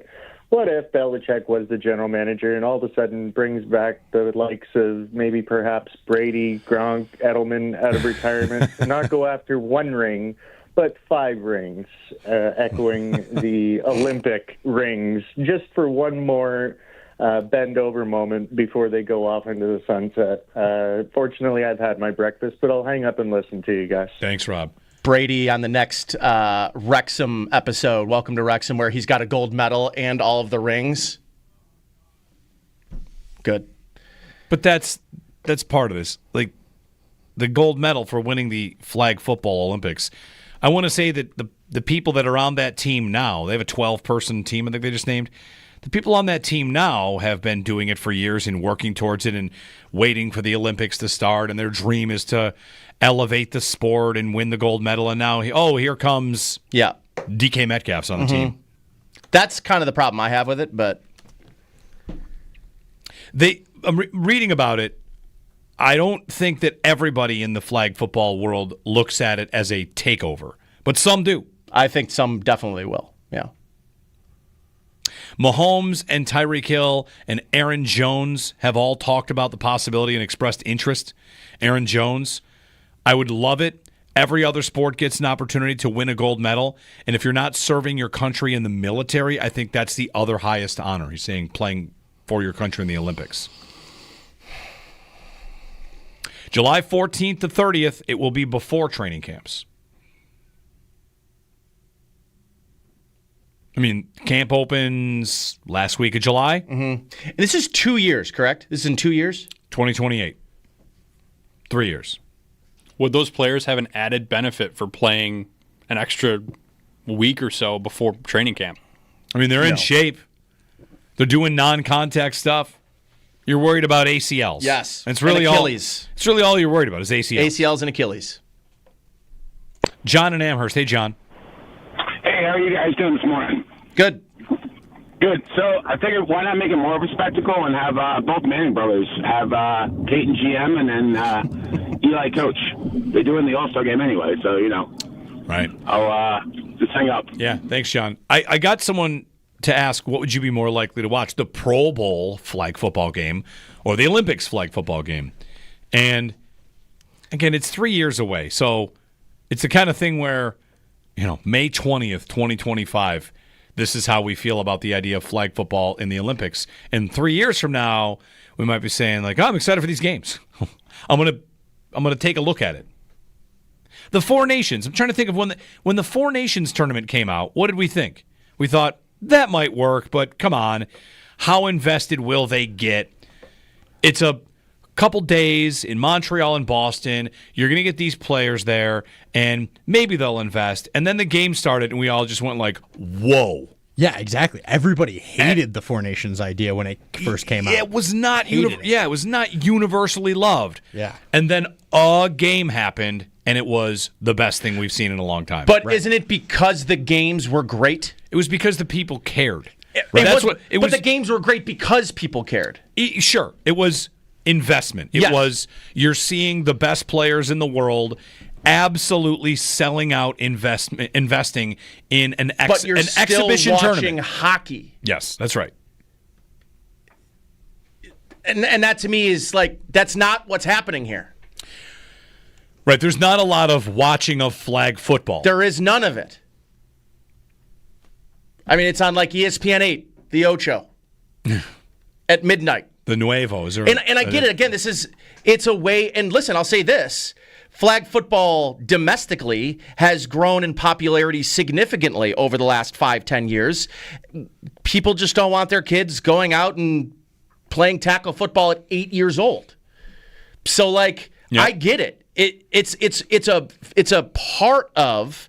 a derivative of the game that I'm sure there is real interest globally to try to get it bigger, but domestically, you have kids that play flag football that now get to watch flag football. That's cool. And maybe they want to watch their stars. But the idea that you're going to get the performance level, the investment level that we saw in the Four Nations, where guys getting opportunities to play the game they already play in a break where there wasn't a lot of other sports stuff to watch.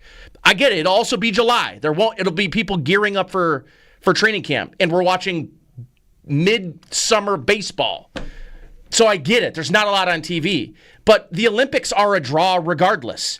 I watch track and field for 2 weeks out of the year, every 4 years, and I love it. And I watch archery and all of the other stuff. So all right, let me ask you this, just to jump right on that point. Yes. Do you watch the events that you know the U.S. will win, or do you watch the events that you know the world is the most fully invested in?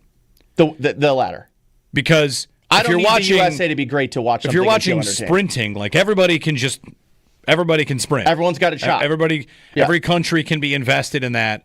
Infrastructure for some of these other sports. Like we know the football infrastructure is, of course, not there in the world. Yes. Even hockey. Why they have the Four Nations? Because they have trouble getting 8. Yes. In the Olympics, you kind of get...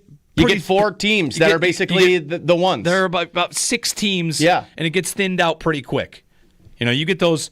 The U.S. played China in hockey at the last Olympics, right? And what was the score? Was it 9-0? Yeah. And they probably didn't even go as hard as they could because there aren't enough nations to really fill that out yet. The goal would be in time you get there, that's been a success story in basketball, has it not? Mm-hmm. Basketball went from the dream team's going to dominate everyone to now the U.S. needs to put on a heck of a performance to beat France to win the gold with their stars. And Steph Curry has to put on that's because a shooting display. Other stars are playing for those teams. But the point is, what the success story of it was, how many years now? 33 years ago, we took our best to lay waste to the world. And the world said, that sport's pretty cool. Let's start to play it. And now, some of the best players in the world are from those countries and can play in those games. So now it's competitive. I'm not sitting here telling you that a 2028 flag football event is going to make the 2052 Olympics competitive in flag football. Yeah. You know what, Nate? Let's talk about it then. Let's check back in 2052. Let's check back in 18 years. Right. 803-0550. I have some really awesome numbers, a breakdown that might get you to support the NFL's proposal on home games for playoff teams and the whole reseeding, how they would do it. Mm-hmm. Really, really fascinating number to look at here from Michael Lopez on Twitter at StatsByLopez on the difference between 4 seeds and 5 seeds and how the built-in advantage is something you should want to get rid of. I'll give you those numbers when we get back. 803-0550 on WGR.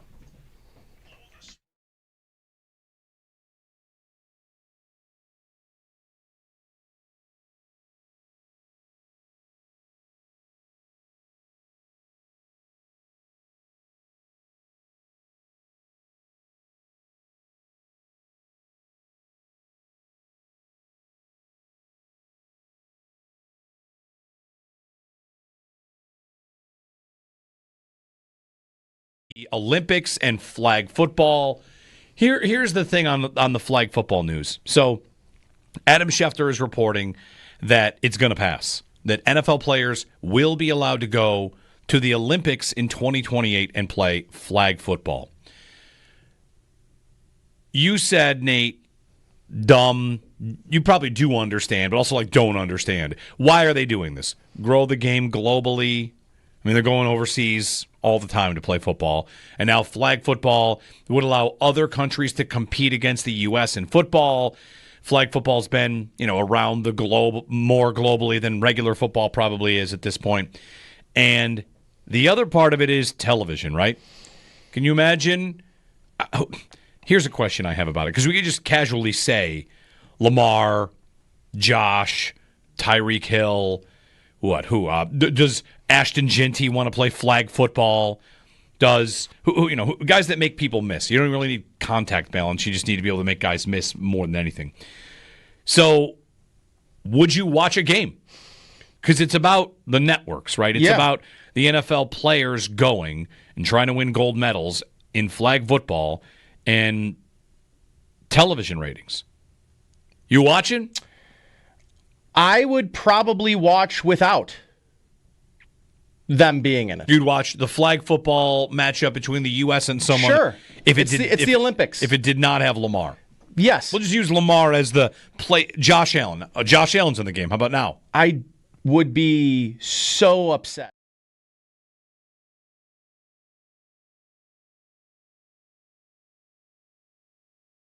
This year, I think expectations will be right back where they've been for quite some time. This is a little bit about like the Leafs. The Leafs live in the pressure. And, Nate, for a long time, the Bills have lived in pressure. And last year was a year where I still think it was there, but it's almost like someone let a release valve out a little bit, right? You want to say that was Diggs and Davis and Hyde and Poyer or whoever, whatever. It felt like last year there was a little bit of pressure let out of that. And now we're back this year. The 1 seed is it, right? Isn't this a season-long 1 seed race? They have a division that we think they should win. Mm-hmm. Their schedule in terms of who they match up with the NFC South, okay, that doesn't seem too tough. They will be pegged to be one of the top 3 teams, and if you beat the teams that you play against, Kansas City, Baltimore, you should be in that position. Close the stadium with the AFC Championship game. I put up a poll last week. What's the most likely scenario for the last game at Old Highmark? And the overwhelming winner was AFC Championship game. Host it. It would be nice. Yeah. It would be awesome. Would you pick them to get it?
Now, me, as the person that did not grow up here 15 miles up the Erie Canal. did not know the Erie Canal song.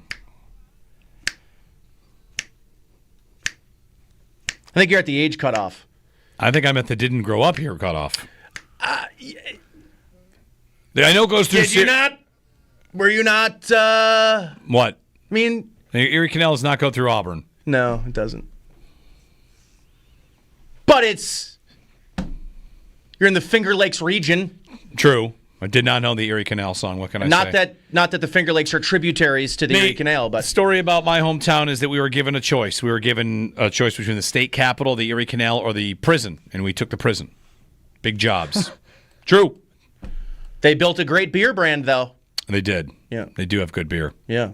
Good beer. Good morning, Jeremy and Joe. Nate's in for Joe. We were listening to that. In the commercial break, there's that Erie Canal commercial. And these guys are still thinking, oh, yeah, the Erie Canal song. And you were like, what? I was like, all of us in unison were like, yeah, 15 miles. What was the thing? Oh, okay. I was going to say, what song did I ask you if you had ever heard of before? It was The Dip. Yes. By who sings The Dip? If you dip, I dip, we dip. Freak Nasty? You don't know that song?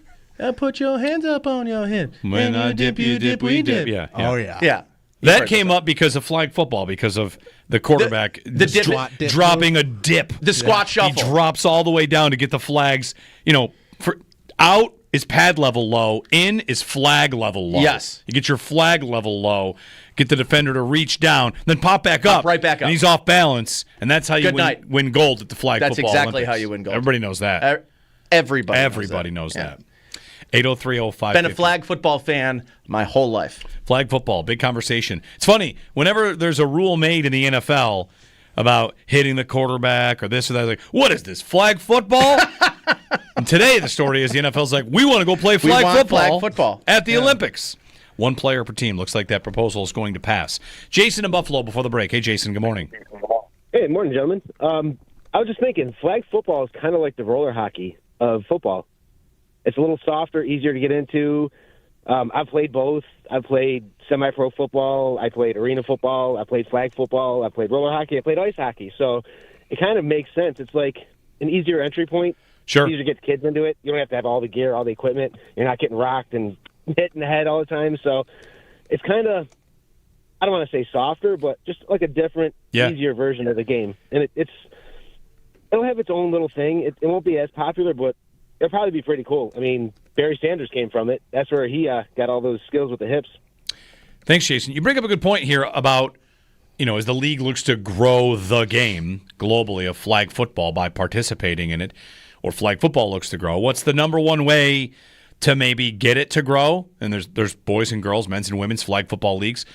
The number one way would be to get it on television and to get it in the Olympics and to get stars playing it. All of a sudden, hey, make sure you go to your signups and play in the league. Yeah. I hate it. I do hate it. Hate it? I mean, hate it? Yeah, I think so. At most, one player is going to go from the team. What's to really what's to hate about it?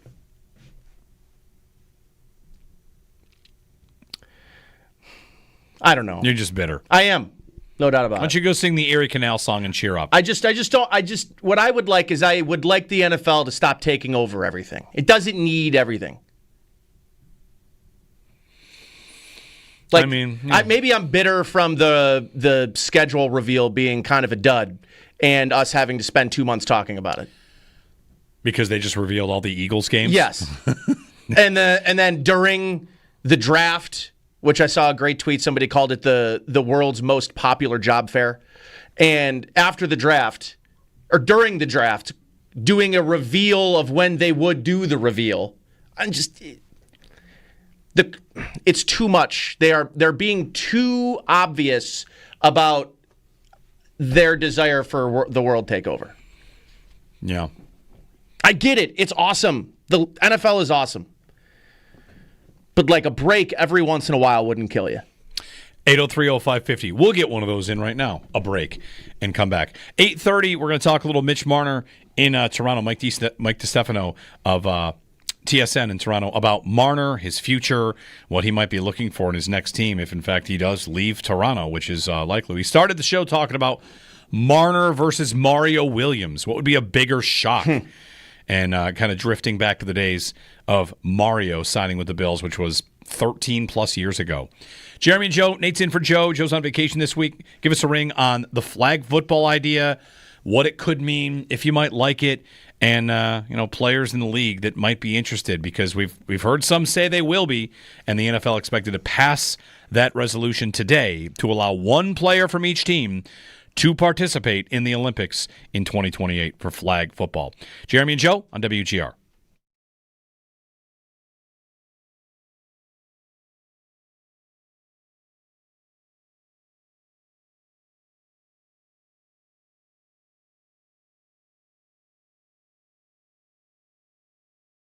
But I was asked a fun question yesterday, and it was, which would be more shocking?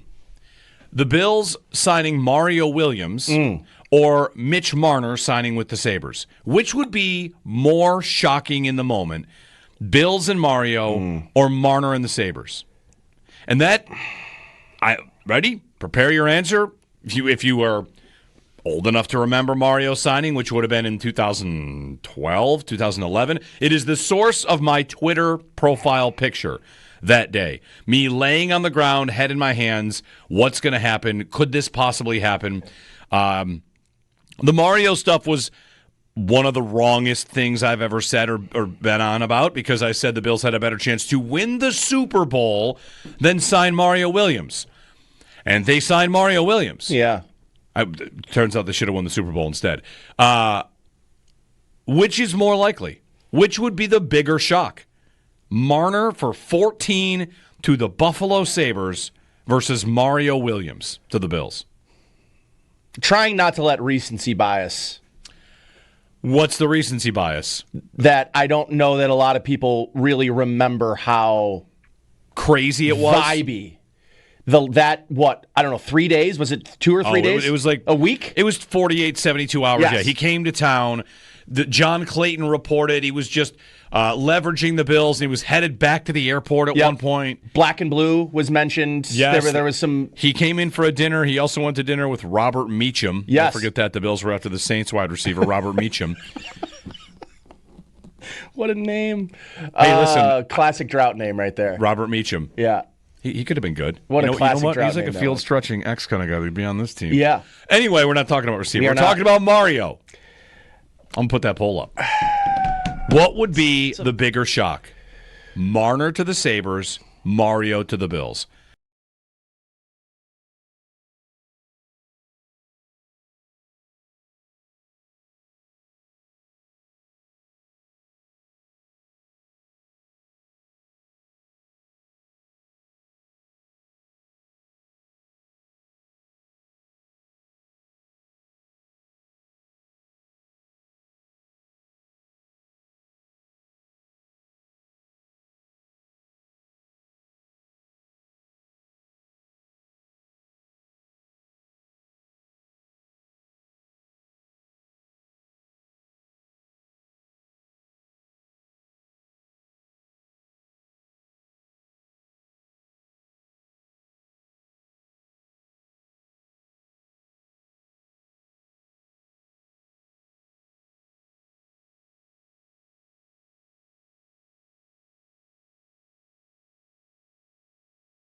NHL and NBA playoffs get back underway tonight. The Hurricanes host the Florida Panthers for Game 1 of the Eastern Conference Finals at 8 o'clock. And in the NBA, the Thunder host the Timberwolves for Game 1 of the Western Conference Finals at 8:30.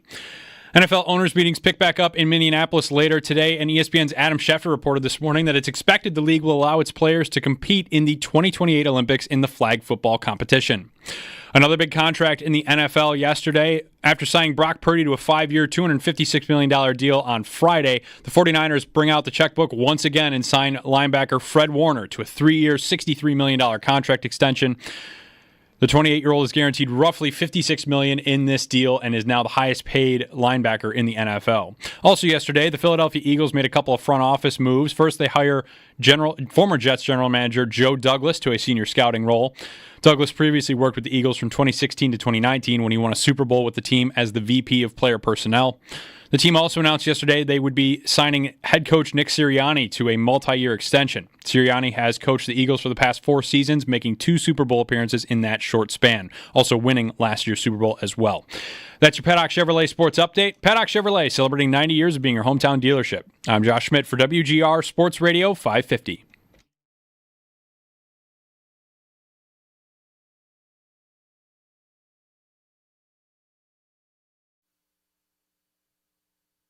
Well, I mean, somebody can lose the Achilles. We saw Edwin Diaz, in the World Baseball Classic. Yep. But to have an opportunity to be a champion is a big thing, and to get a gold medal and to represent your country. So the same reason why basketball players want to play, you can't come out and take an L for like the first decade if you created the sport. You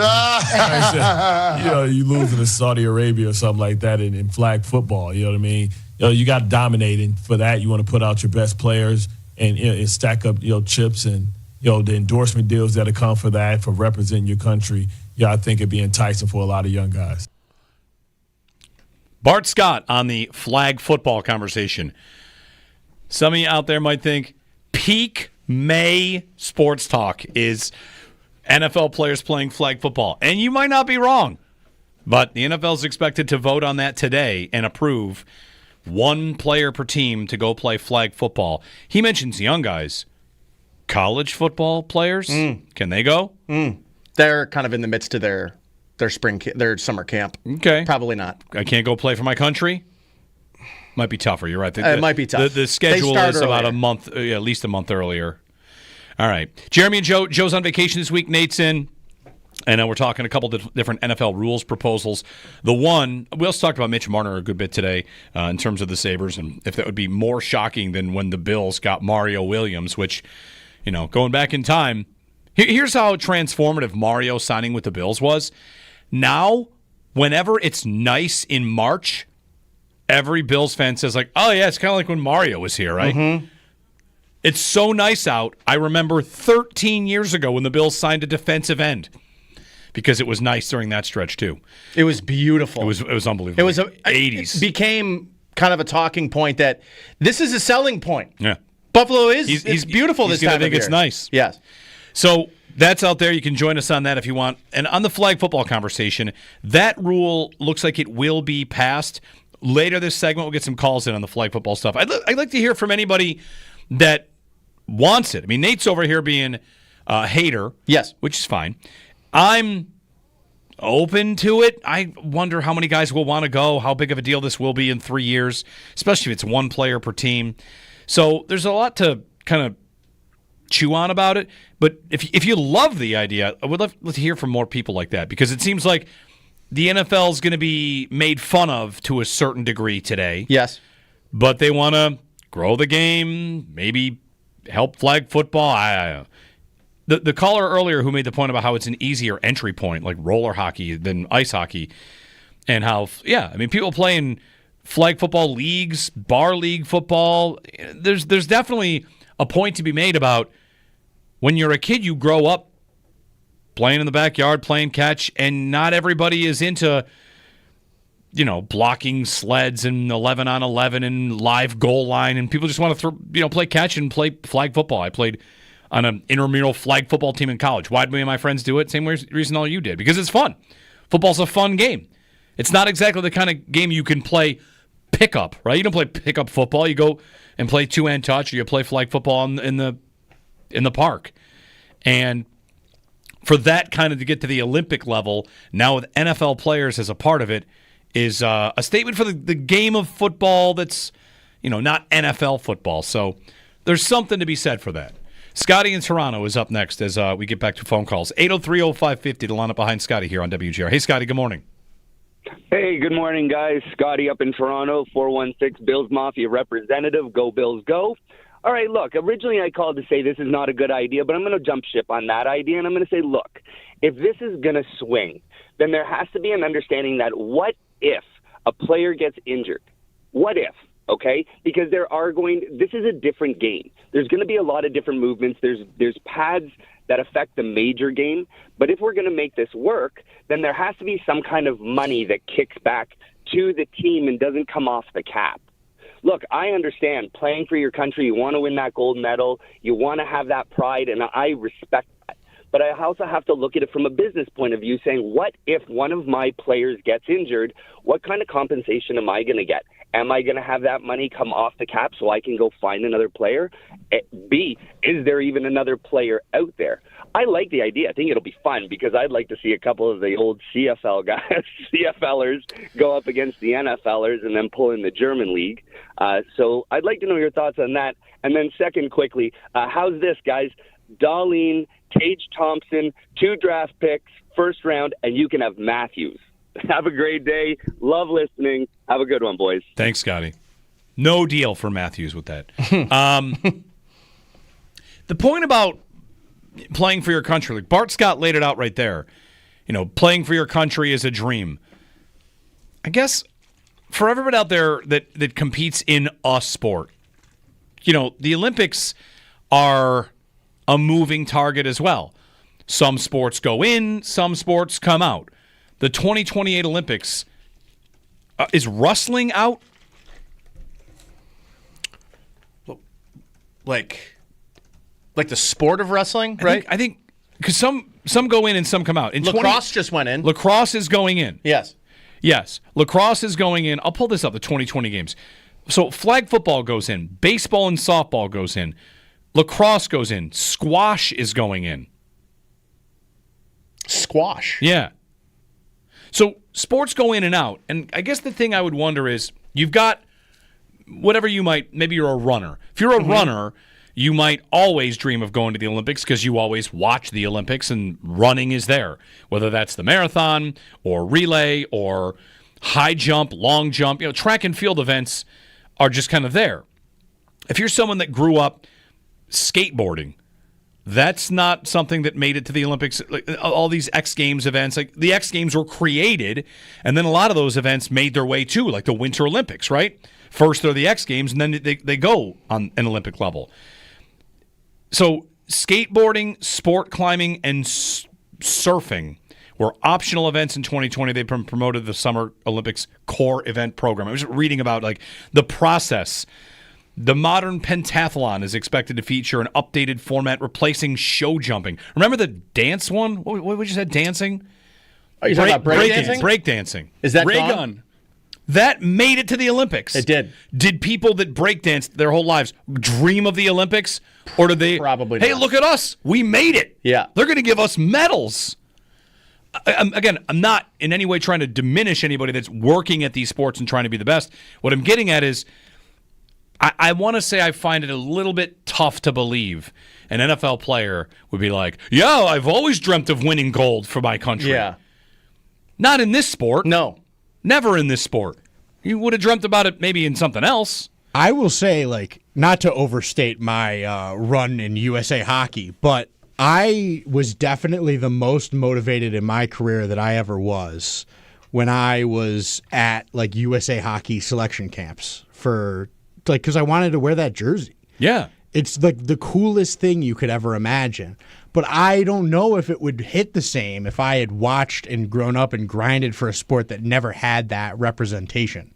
I think that's an interesting difference here of hockey. I grew up and I watched USA hockey all the time, World Juniors, these tournaments I was trying to play in the Olympics.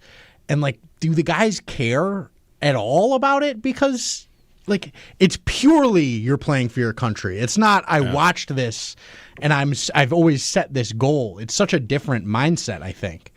Like I know as a player and all the guys I talked to in those camps when I was there, all were like, this is the coolest opportunity they've had in their careers. And a lot of these guys were high picks in, major junior drafts and gonna go in the NHL and play. And this is probably the point about future and how you build something, right? The dream team in 1992 lays the groundwork for now. If you make a U.S. Olympic team, you did the same thing that Michael Jordan did. There's something there, as opposed to I guess what I'm getting at is early on. It might be the most cynical way to say it is that an NFL player playing on a flag football team for the Team USA is a vanity project. Like that's really what it feels like right now. Oh, Tyreek Hill's going to go play in the Olympics and try and get a gold medal. Congratulations. Yeah. But that's kind of my stance on it. Yeah. And I feel like that could be cynical. It could also be kind of true. And two things can be true, that it is a part of what builds the sport in the future. Boxing is not at the 2028 Olympic Games. It's not. There will be no boxing at the 2028 Olympics. And there's I think a procedural reason for that they would need to become their own organization. The IOC has not decided whether or not to allow a 2028 program in without a new governing body. So you might have flag football but not have boxing. Is boxing something you think about all the time at the Olympics? I mean, it's definitely been there for a long time. I mean, Muhammad Ali went to the Olympics to box for the U.S. It's been kind of an irrelevant sport for quite some time, so I can't tell you the last time I remember somebody of note that boxing in the Olympics. But 803-0550. It is an interesting conversation, right? It kind of ropes in our NFL stars, the patriotism for the country, the Olympics themselves, which, have become diversified in the types of sports that get added and that get dropped. Justin in Oneonta. Hey, Justin. Good morning, guys. This kind of ties into your point earlier about the NFL dragging things out and how I think they'll do the player selection process. Olympic trials the year before. You have the Buffalo Bills play the Kansas City Chiefs 7-on-7 flag football. Top performer from each team makes the roster the year before. You waive, 2 weeks of minicamp, OTAs. Say, boys, let's go. Let's figure it out. Swimming does it. Why not football? So I think that's what they'll end up doing, just to make more money off of it. Why not? Yeah, so you're saying that the trials will be it. Yeah, like you do, like the swimming you do, as a former college swimmer, like they do Olympic trials, and if you win your event, you go. Right. In this case, though, they don't for team sports. You're not competing like one team against the other. It's not like the A team and the A1 team compete against each other, and whoever wins that for the Team USA goes to the the basketball Olympics. It's about tryouts, and they try to build their perfect team. But it might be better the other way. I'm thinking if you look at statistics, who's the top quarterback performer in this tournament, right? Yeah. And then who had the most receiving yards, most interceptions, most tackles, most rushing yards, and you kind of build it that way. And then if you hit more than that one player per team, you go to the next guy. Yeah. Thanks, Justin. The trial process, the team process, right? Do they have tryouts? Do they have camps, practices? Do they just give the job to whoever? Because the players that are on that team now are, I would think, working more than these NFL players are. Correct.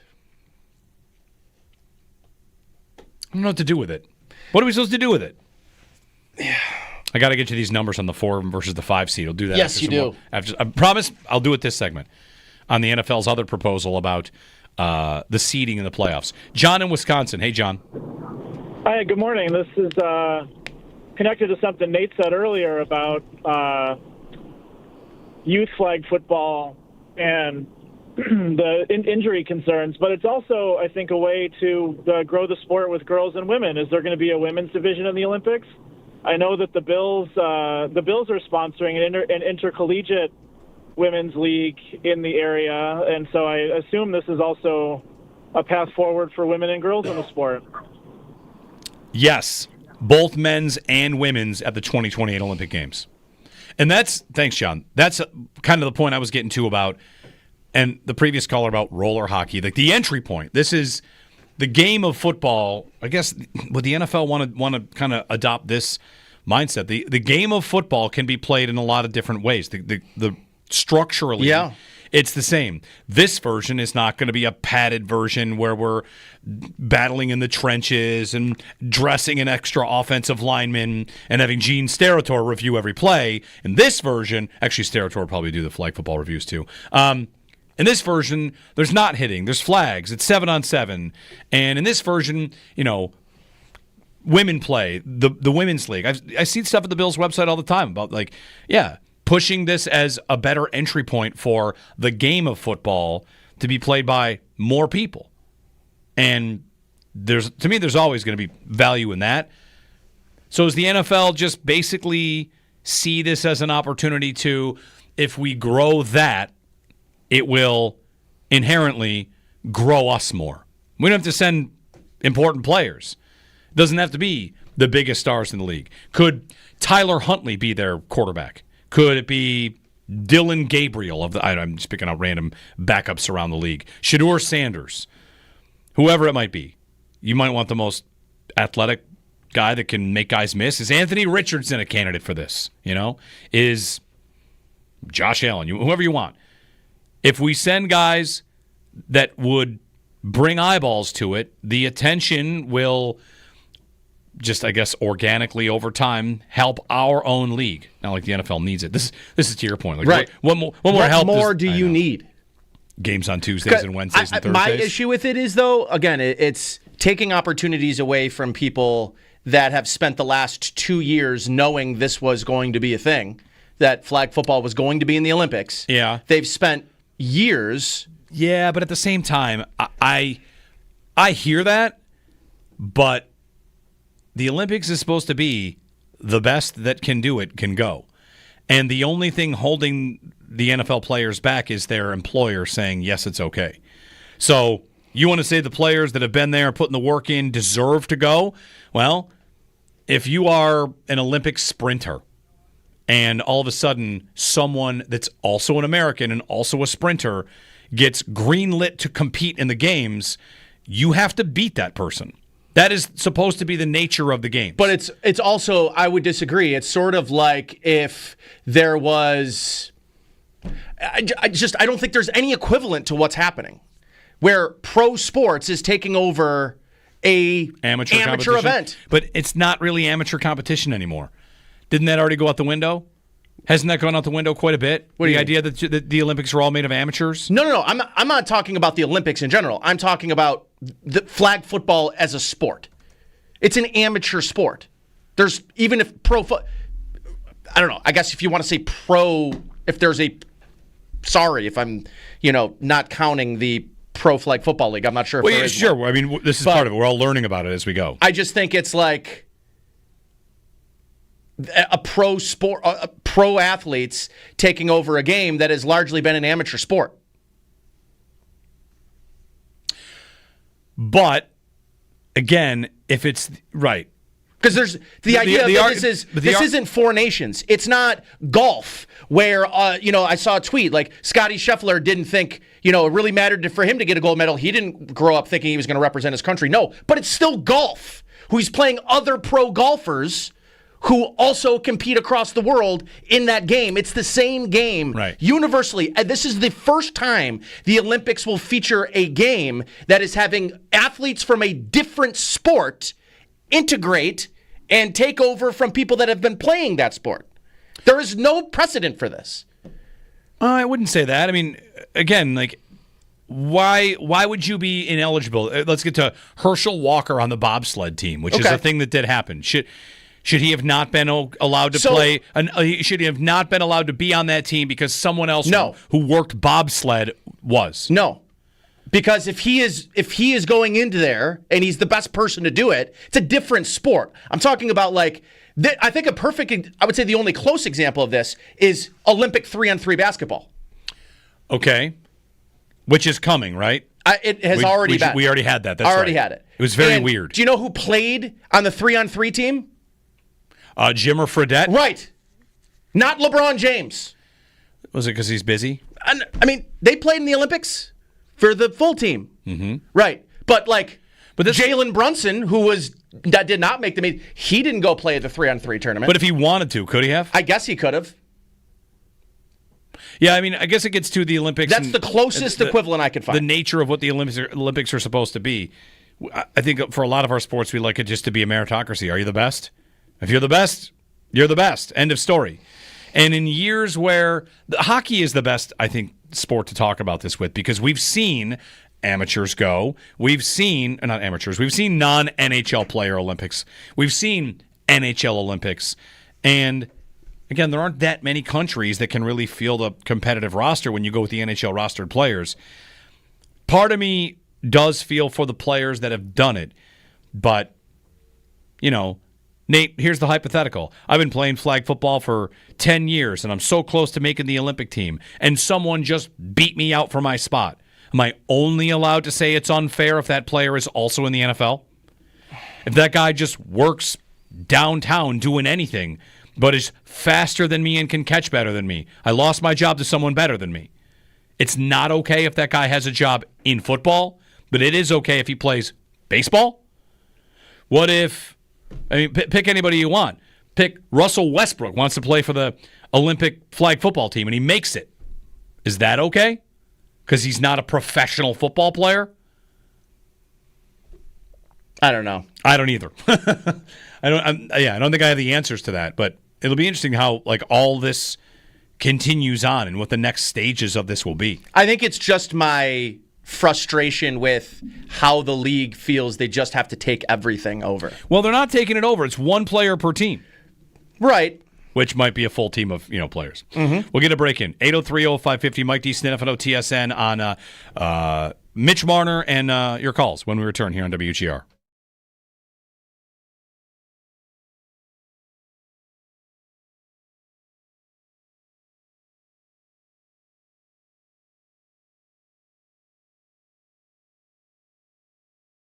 But I was asked a fun question yesterday, and it was, which would be more shocking?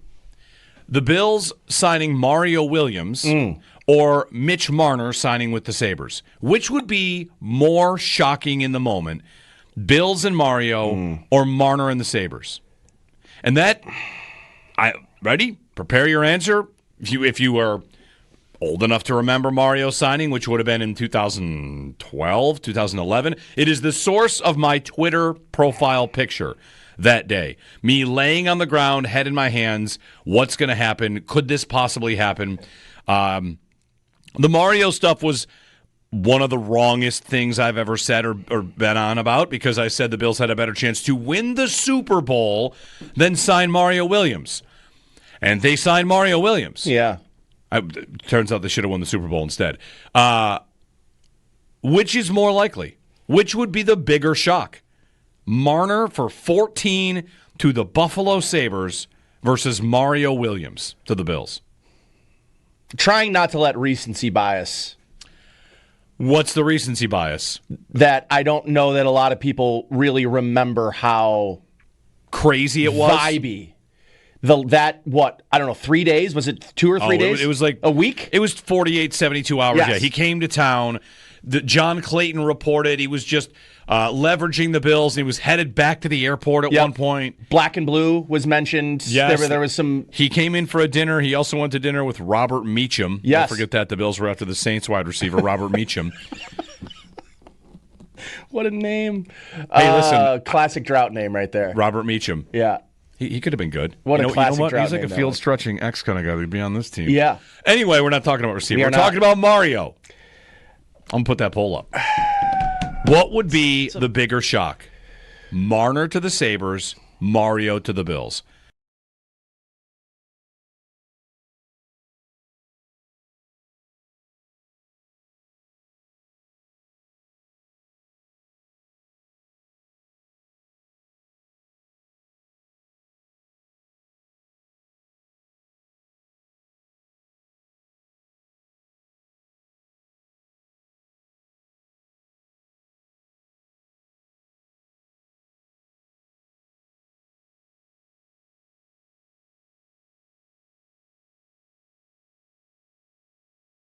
I'll tell you the thought I have on this, though, on the Leafs.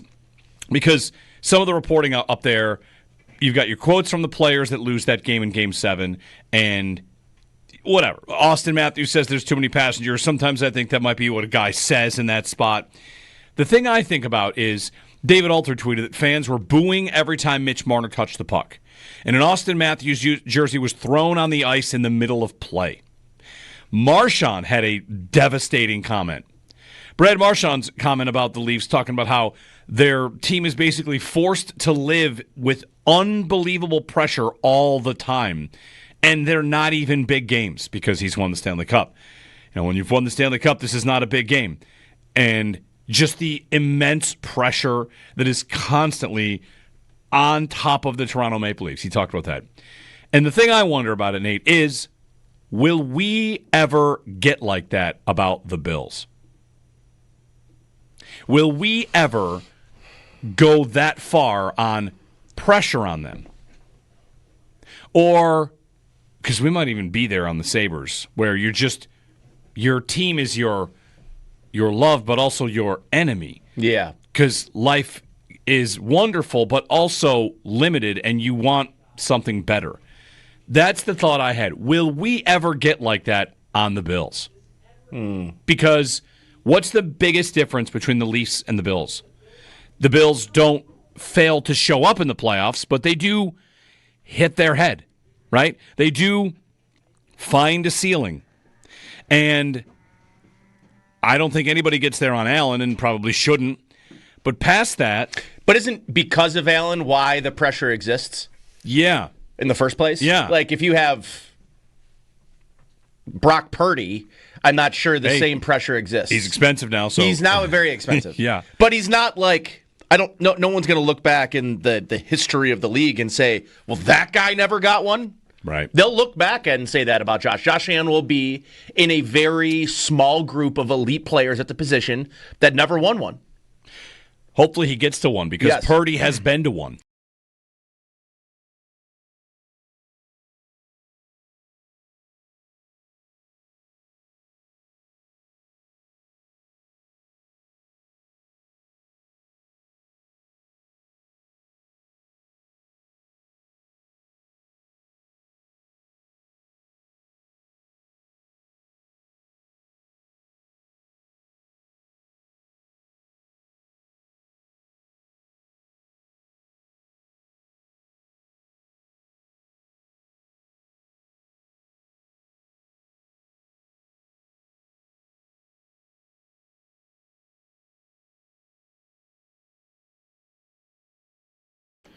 NHL and NBA playoffs get back underway tonight. The Carolina Hurricanes hosting the Florida Panthers for Game 1 of the Eastern Conference Finals at 8 o'clock. And in the NBA, the Thunder host the Minnesota Timberwolves for Game 1 of the Western Conference Finals at 8:30.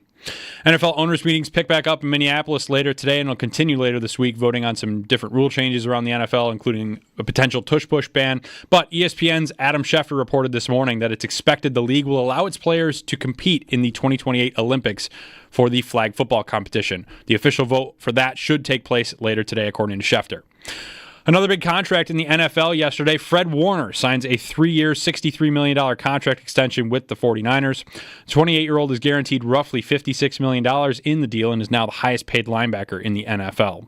Also in the NFL yesterday, the Eagles hire former Jets general manager Joe Douglas in a senior scouting role, and they give Nick Sirianni a multi-year coaching extension as their head coach.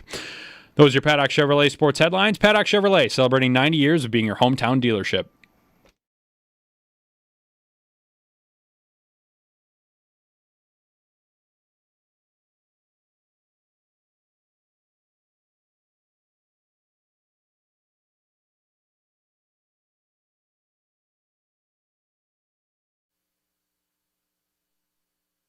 If their team was not in like Toronto dealing with all like the crazy circus stuff outside of it, like they'd be like an unbelievable team and like such a hard team to play. Like they just have so much to deal with, and I feel bad. I mean, we don't have to deal with that in Florida. And I feel like that's what makes me and my team so lucky. But like you almost use that against them, you know, like the pressure that these guys have to deal with day in and day out. And Matthew Tkachuk on Spittin' Chicklets.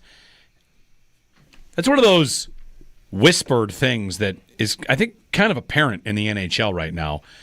Florida. We don't have to deal with that stuff. Multiple players. Yeah, Brad Marchand, Matthew Tkachuk.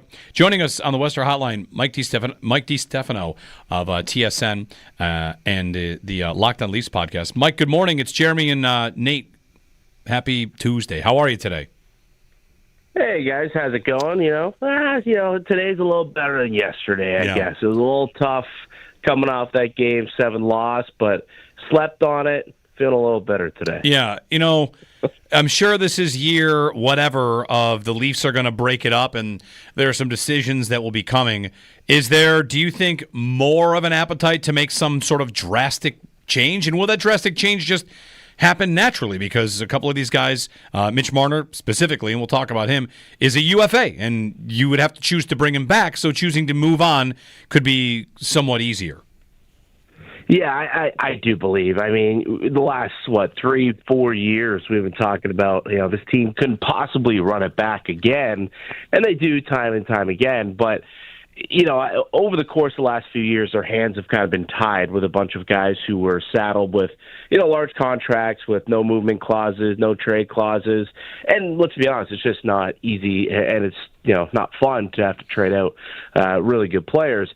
But I think that this year, there needs to be something done. It's 9 years of failure here for the Toronto Maple Leafs. They've won 2 playoff rounds. And, again, you've got 2 big free agents right now, and I would be shocked if the Maple Leafs decided to bring back both of them, possibly could bring back one. I think Tavares is the guy that, if there is a deal to be made, it might be more willing on both sides to try and work something out. But it does kind of feel like the Mitch Marner era is over here in Toronto. So for Marner, how will he be solely remembered for playoff disappointment? I mean, he has been incredible for them. A lot of great seasons. Hometown kid, drafted 5th overall. And, if you had been told the day they draft him, this is what he's going to put up, I think everybody would have signed on the dotted line because he's been a tremendous player. Will people wish him well, or will this be a lifelong grudge for what didn't happen? I think people wish him well because I wouldn't be shocked if when he goes to his next destination, if he figures it out in the postseason. It wouldn't surprise me because it seems to happen, around the league. Nazem Kadri is another example of a guy who Toronto felt they couldn't win with and they needed to get something else. They made him available in the Tyson Barrie trade, which turned out to be one of the worst trades that this team has made in the last 10 years. And Nazem Kadri went on to win a Stanley Cup with the Colorado Avalanche, and they figured it out there. And there's been, countless players who have done that, and Toronto has seen leave and gone on to win. So I wouldn't be surprised if the same thing happens to Mitch Marner. But I think for sure, you talk about what is he going to be remembered by? Well, that's it. This whole core, if they don't win, and they haven't won, will be remembered by great regular season players, good regular season team. They always made the playoffs 9 straight seasons, but could never get it done in the postseason and really faded when times got tough. They've played 6 Game 7s now as a group since 2018, and in those 6 Game 7s, Marner has 2 assists. Just 2 assists in those 6 games.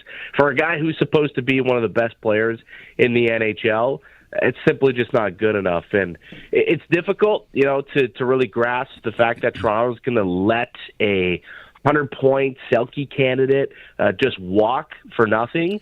But it sounds as though it's time for fresh change in Toronto, and that's probably the easiest way to get it. Mike DiStefano on the Western Hotline to talk with us about the Leafs. And, with Marner, Mike, what do you think the landing spot is? Is there a general thought where he would want to go, or he might want to go, what he'd be looking for? I'm hearing Matthew Tkachuk. I can't help, Mike, we've seen Sam Reinhart and Jack Eichel and Ryan O'Reilly leave town, go to teams and win cups. So we know what that's like. And while the Sabres don't have Leafs-level pressure, there's no doubt that players on this team start to really feel the weight of what happens here. And I'm hearing Matthew Tkachuk talk about Florida, how they don't deal with any of that. And I'm thinking about Eichel in Vegas. And I wonder how many NHL players realize, there's probably a life where I can play and be my best and not be nonstop in a pressure cooker. Yeah, or get booed off your ice in Game 5 and Game 7 and get beers thrown at you and jerseys tossed on the ground. They won their division and ended the season, with booze raining down on them and dodging jerseys and it was brutal how they finished too. And it's a privilege though to play in Toronto. I mean, it's the hockey mecca of the world for a reason, and it's not built for everyone, and not to say that these guys didn't care or maybe that they aren't pressure players. Like we've seen Mitch Marner play up to a high level at the Four Nations Championship. He came through in the clutch when Canada needed him there and provided the assist on the game-winning goal in overtime. So we've seen him rise to the occasion in other moments. Just for whatever reason, it hasn't happened in Toronto. And is it the pressure? I don't have that answer. They have to kind of look at themselves and figure out why they haven't been able to get over the hump in 9 years. But it doesn't sound like anyone in Toronto really has an answer for that. And I'm guessing that's why they've only won 2 playoff rounds in 9 years here. Yeah. On his defensive play, there seems to be an idea. You mentioned like Selke finalist once. There seems to be a belief that he's not good defensively. Is that something that just shows up in the playoffs and elsewhere it's fine? Oh, he's terrific defensively. Like Mitch Marner is not someone you have to be worried about defensively. He is a complete 200-foot player through and through. And I don't know if that's a misconception around the league that he's not good defensively because he is. And even throughout the playoffs, they did a pretty good job of not allowing really much offense when they were out there on the ice. Like against the Ottawa Senators, I think that line outscored Ottawa like 6-1, I want to say. Matthews, Marner, and Matthew Nyes at 5-on-5. And against the Florida Panthers, I mean, they didn't really get beat by the top line. It's not like Reinhart, Tkachuk, and Barkov were out here racking up goals, right? So I know that the majority of the time the Barkov line was spent trying to shut down the offense of that top line, but Marner's defensive play is stellar. There's a reason why he's on the penalty kill, and there's a reason why a lot of the time that top line started in the defensive zone. They have the utmost faith in the head coach. Craig Berube believes in those guys and their 200-foot game. So there is absolutely nothing wrong with Mitch Marner's defensive play, which is kind of funny when you talk about how they can't get it done in the playoffs. It has nothing to do with them being unreliable defensively. It's purely the offense that isn't there in the postseason. The fact that they aren't able to create space and find ways to produce in the postseason, which is something that they've always been able to do in the regular season and can't quite put our fingers as to why that never, ever seems to translate and why they never elevate their game come the playoffs. And that's kind of why we're sitting here 9 years later thinking this is probably the end of an era of what the Toronto Maple Leafs have been these last near decade. Mike, too, one of the things we talked about is it's a little reminiscent of a few years ago when it felt like the fan base sort of turned on William Nylander.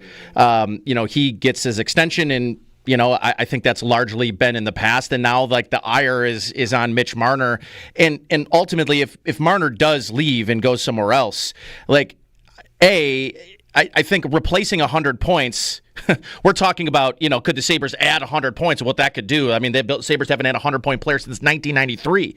So just replacing the offense is one thing. The other thing is, like, it would be a dramatic shift from you're replacing a 100-point player. Are you trying, or is Toronto going to look to replace him with another forward? Or are they going to dramatically change the way that they play, become more defensive-minded, maybe invest that money in a goaltender or somebody on the blue line? Like, how does that look for you guys?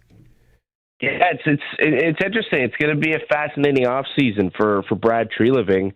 I think there's probably a little bit of an element that they're going to try and get some guys who got a little bit of intangibles, like a Sam Bennett-esque player. Like that's a player that a lot of people in Toronto are circling. Like he's an unrestricted free agent this summer. If he hits the market, I'd imagine Toronto will be interested in bringing in a guy like that, right? He plays a 200-foot game, and he plays with some jam, and his game translates and he elevates come playoff time. Like a guy like that is probably what you're hoping to do. Are you going to find, Mitch Marner 2.0, a 100-point Selke candidate? No, you're not. Are you going to find a player better than him? No, you're not. But what they can do and probably are looking to do is to just change it up somehow. Maybe it's not better, but it's different. And I mean, that could turn out to be a little bit better too. I mean, you look at the Florida Panthers and, it's used all the time, but when they traded Jonathan Huberdeau for Matt Tkachuk, like that was looked at as an absolute steal for the Calgary Flames because Huberdeau was coming off a 115-point season. He was in the Hart Trophy candidate. They got a first-round pick on top of it, and all they got was Matt Tkachuk. And saying that now seems a little silly, but at the time, Matt Tkachuk wasn't what he turned out to be, and it wasn't that he was a better player than Jonathan Huberdeau, but he was a different player, and he was a guy who could elevate in the postseason and give Florida that different kind of edginess that they solely needed to bring everything together. And look what they've done since that trade. 2 straight trips to the conference finals, or 3 straight trips to the conference finals, and 4 wins away from a 3rd straight trip to the Stanley Cup.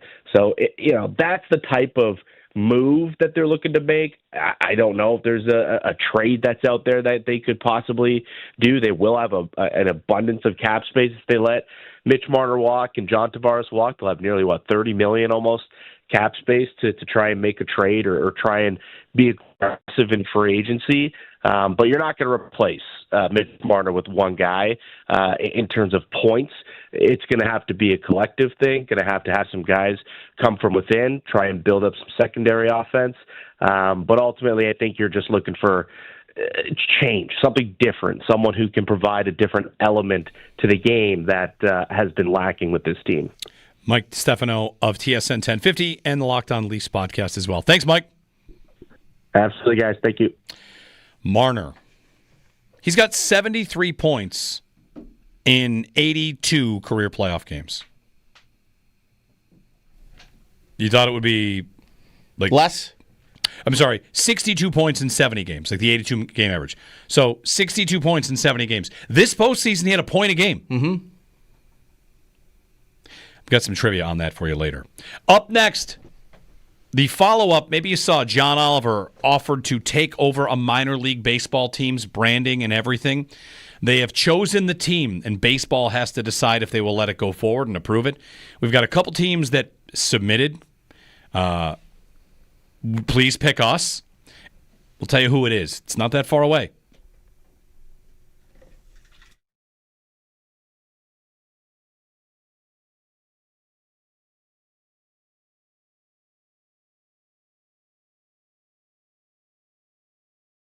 Question I would have about, Marner to me is now the number one.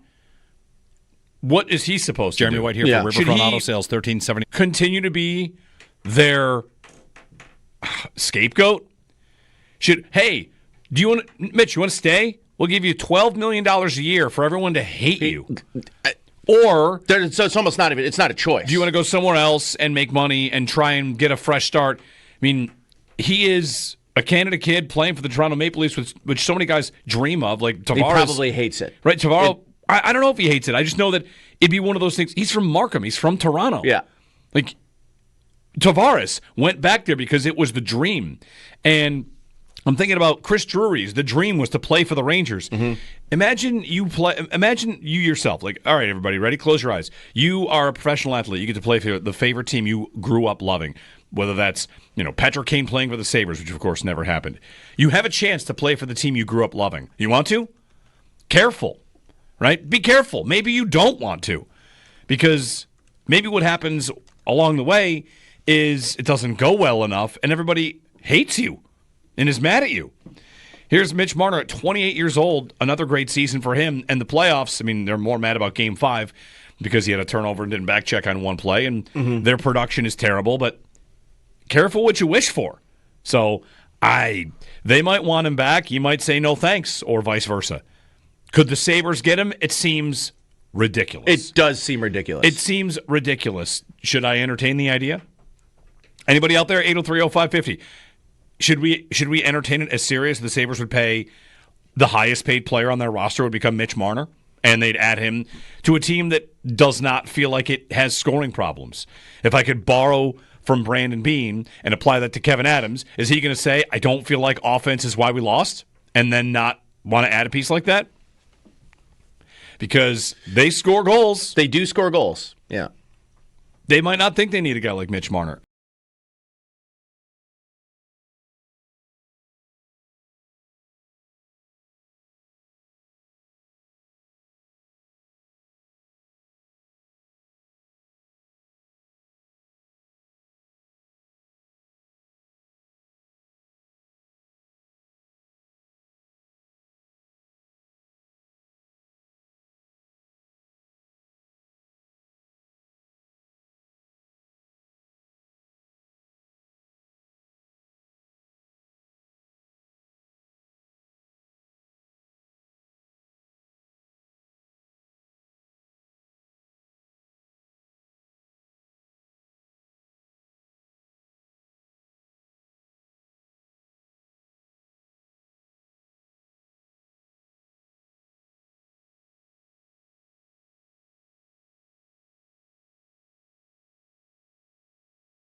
So maybe you saw on last week tonight with John Oliver that he offered basically all minor league baseball teams an opportunity. I will rebrand your team and we'll do everything.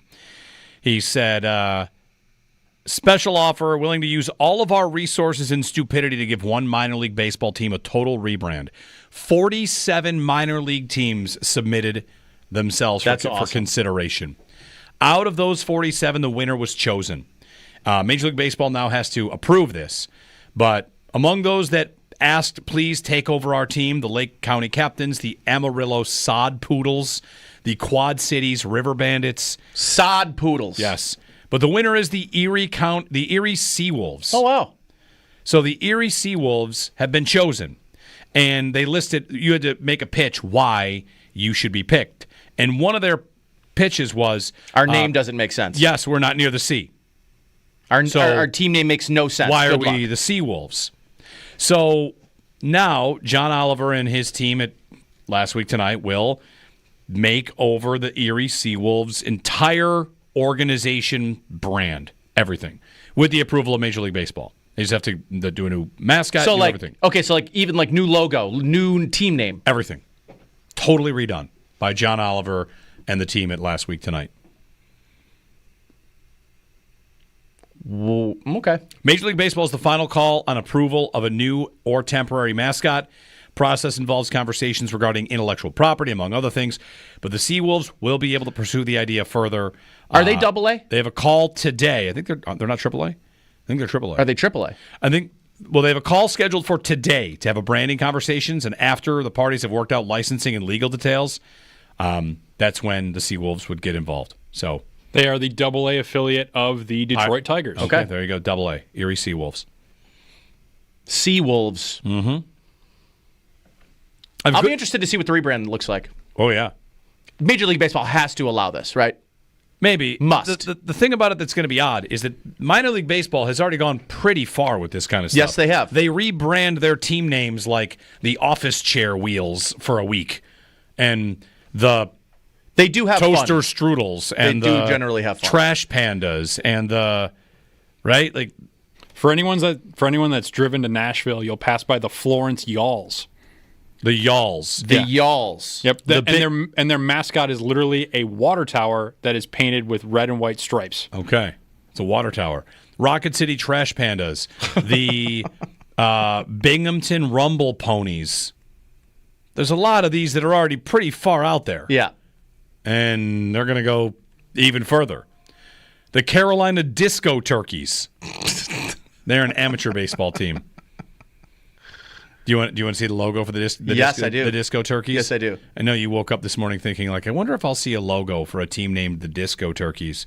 But it is, as you might expect, it's quite literally, wow. It looks more like a peacock. It looks like a peacock. But it's a turkey in a disco jacket, and yeah. It looks like Travolta with a turkey head. Yeah. Instant trivia, Mitch Marner, flag football, all of it. Nate's going to cry about the rain. We're going to get a lot of rain. Oh. A lot of rain this week. 45 degrees right now, high today of 60. And NFL owners expected to approve one player per team going to play flag football in the Olympics in 2028. Jeremy and Joe. Nate's in for Joe. Joe's out this week on vacation. Happy to take your calls. Jump on. If you're on this before and had to jump off, we have time. We're wide open. And I've got some good instant trivia coming up as well. And, of course, that stupid stat. I keep forgetting. It's your fault. I keep forgetting. The 4-seed versus 5-seed thing, that proposal. It's 3 segments later, but I agree. All right, I'll do that. I agree. I'll do that next hour.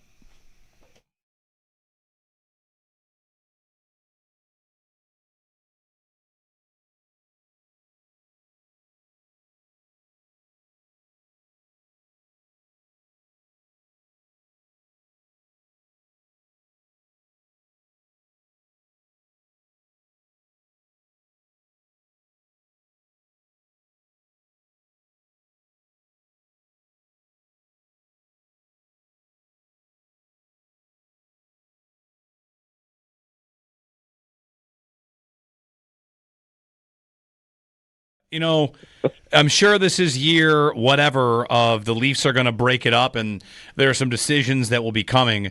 Do you think, more of an appetite to make some sort of drastic change? And will that drastic change just happen naturally? Because a couple of these guys, Mitch Marner specifically, and we'll talk about him, is a UFA, and you would have to choose to bring him back, so choosing to move on could be somewhat easier. Yeah, I do believe. I mean, the last, 3-4 years we've been talking about, this team couldn't possibly run it back again, and they do time and time again. But, over the course of the last few years, their hands have kind of been tied with a bunch of guys who were saddled with, large contracts with no movement clauses, no trade clauses. And let's be honest, it's just not easy, and it's, not fun to have to trade out really good players.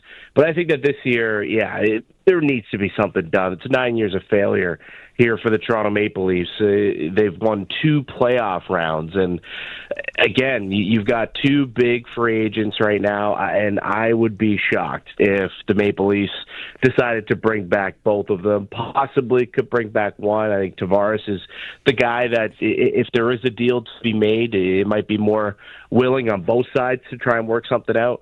But it does kind of feel like the Mitch Marner era is over here in Toronto.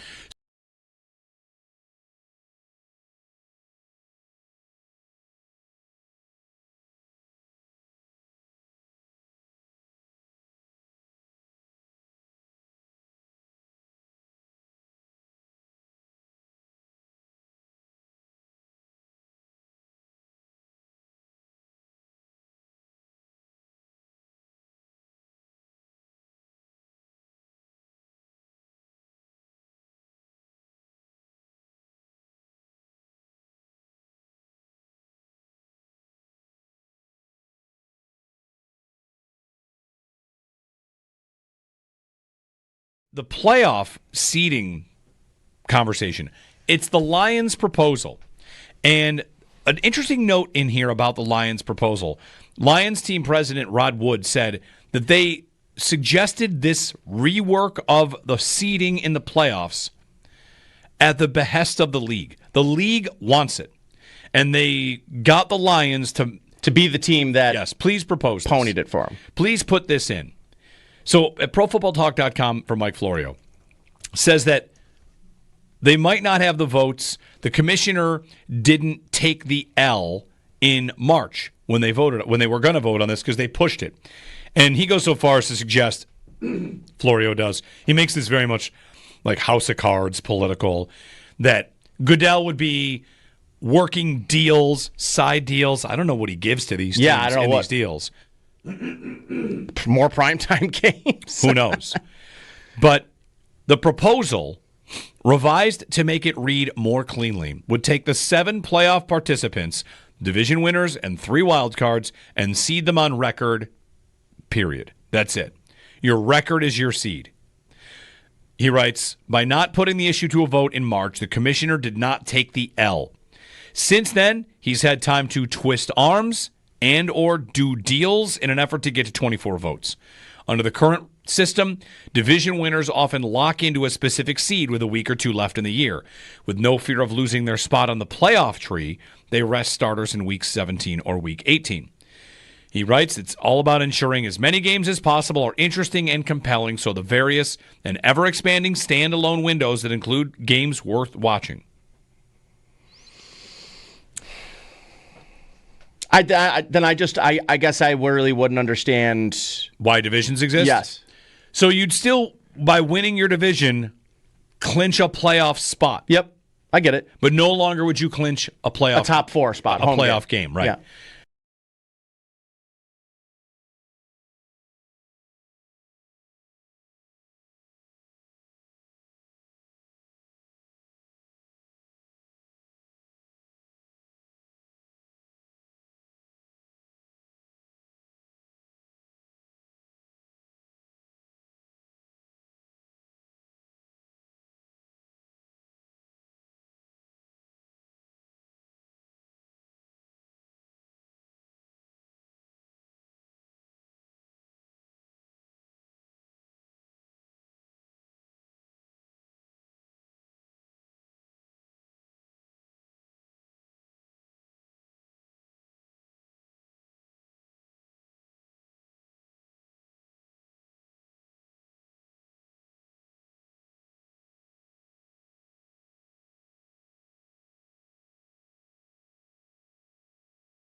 Good morning. The NHL and NBA playoffs get back underway tonight after neither played last night. The Carolina Hurricanes kick off the Eastern Conference Finals by hosting the Florida Panthers tonight at 8 o'clock. And over in the NBA, the Oklahoma City Thunder host the Minnesota Timberwolves for Game 1 of the Western Conference Finals at 8:30. NFL owners' meetings pick back up in Minneapolis later today, and ESPN's Adam Schefter reported this morning that it's expected the league will allow its players to compete in the 2028 Olympics in the flag football competition. The official vote is expected to come on that later today. The San Francisco 49ers kept the money bags ready to go as they paid Fred Warner to a 3-year, $63 million contract extension yesterday. That makes Warner the highest paid linebacker in the NFL. He's guaranteed roughly $56 million in this deal. Also, in the NFL yesterday, the Philadelphia Eagles make a couple different front office moves.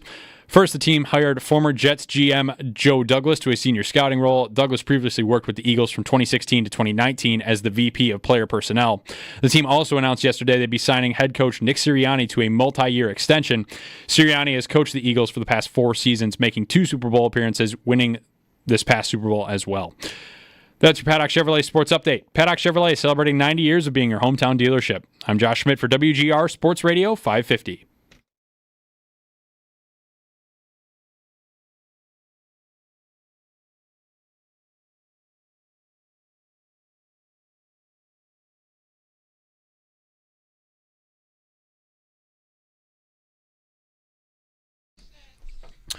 All right, I told Josh to play the stat of the day thing, so it would force me to get you this noteworthy data point. Now listen, this isn't going to be the sexiest stat you've ever heard, but it's about the NFL proposal to change the playoff seeding. And here it is. So what do you want out of your sports league? That's one thing to point out here. Michael Lopez, Stats by Lopez on Twitter, a great follow. Really, sometimes data can get bogged down in a bunch of stuff like, whatever, 0 point this, expected this, blah, blah, blah. Anyway, but I think he does a good job of consistently posting stuff I find relevant, and this makes a compelling point, I think. Postseason equity is what he titled this little chart of his. And he points out that if you take away the division games of NFL teams and do the win percentage of those teams against the rest of the league, right? Rest of the league, how are they performing? And what he found was that, as you might expect, 1 seeds have the best winning percentage. 2 seeds have the second best winning percentage. The third best winning percentage among non-division games in the NFL, 5 seeds. 5 seeds. It's interesting. Followed by 3 seeds, followed by 6 seeds, followed by 7 seeds, then 4 seeds. Yeah, that's crazy. And what he is laying out here is that outside of divisional play, you win the AFC South Invitational. You're the Titans win the division. Outside the division, the 4 seeds are losing games. Often the worst team in the playoffs. Would make sense. Yeah. You are not good outside your division. You beat 3 teams, you get a home playoff game. And his point is basically that if you are a league that wants to reward the best teams for doing the best, then the automatic home game to the 4 seed does not do that. It creates an artificial award. Congratulations, you beat 3 teams, you are the 4 seed. In reality, 5 seeds are consistently better. And another way to say it is that 4 seeds outside of their division have winning percentages on the level with non-playoff teams. 8 seeds. And the 5 seed performs like a 2 seed. So it's not unusual at all that the better teams have to go on the road in the playoffs and play against this team that got an artificial home game. And this used to exist in the NHL. The old NHL format, for you young ones out there that might remember this, there was a format where there were 3 divisions on each side. And this would have been back in the day where Atlanta and Washington. I feel like maybe Washington's in this division. Atlanta won this a bunch. Atlanta won their division, and they were the 3 seed. And in hockey, you'd say, like, oh, you want to get in that 6 spot because the 3 is actually weaker than the 4 and the 5. They won the Southeast. And it gets to what you want. Do you want the division to universally have this meaning? Or do you want to have, hey, listen, we in the playoffs should have the best teams just kind of lined up in order. Let's just go ahead and make it happen. What do you want? You want total objective fairness? Or do you want, no, winning a division is going to matter more? And listen, you could make a case for either one, but I thought it was a really compelling data point that if you just take out their divisional record, 4 seeds finish below every other seed outside the division. It really is like a gift to just get that game. And the way he lays it out in dialogue is, here's what you're choosing between. Higher seeding leverage for a few games per season, like Minnesota and Detroit did last year. Like a couple of times you're going to have really high leverage games. Or actual seeding leverage for more games. Better alignment of team strength and seed, better chance of the top 2 teams playing in the title game. That's another thing you would get out of this. A better chance the top 2 teams play in the title game because seeding would be more appropriate. So I think it's a totally fair point. It's interesting. The numbers are very interesting to me, especially about the 4 seed. I think it is possible, too, that a couple of bad teams have dramatically skewed it, but the fifth seed having the 3rd best record outside division, yeah. That's the 5th seed is basically the 2 seed outside of its division. Yeah. Because what's it doing? It's playing the 1. Yeah. It's playing one of those top 4. Right. More likely it's playing a top 1 or 2 seed. So how would you feel about college football does this, right? Where here's the CFP, and somebody won their conference. They're the 1 seed. And here's an at-large team that's ahead of Boise State. College football had it for 1 year where they decided, you win this conference, you're going to get those spots. 1 year, they're like, nope, that wasn't a good idea. Arizona State should not have been given that spot. That should have gone to a better team. 1 season of that. Notre Dame still is not going to be able to be in there. Right? I guess not. Yeah. They should have been a top 4 seed, but they weren't because they didn't have a conference. Well, if they revamp it as they said they might right away. I don't know if they actually already did that, but that was immediately like, we got to fix this.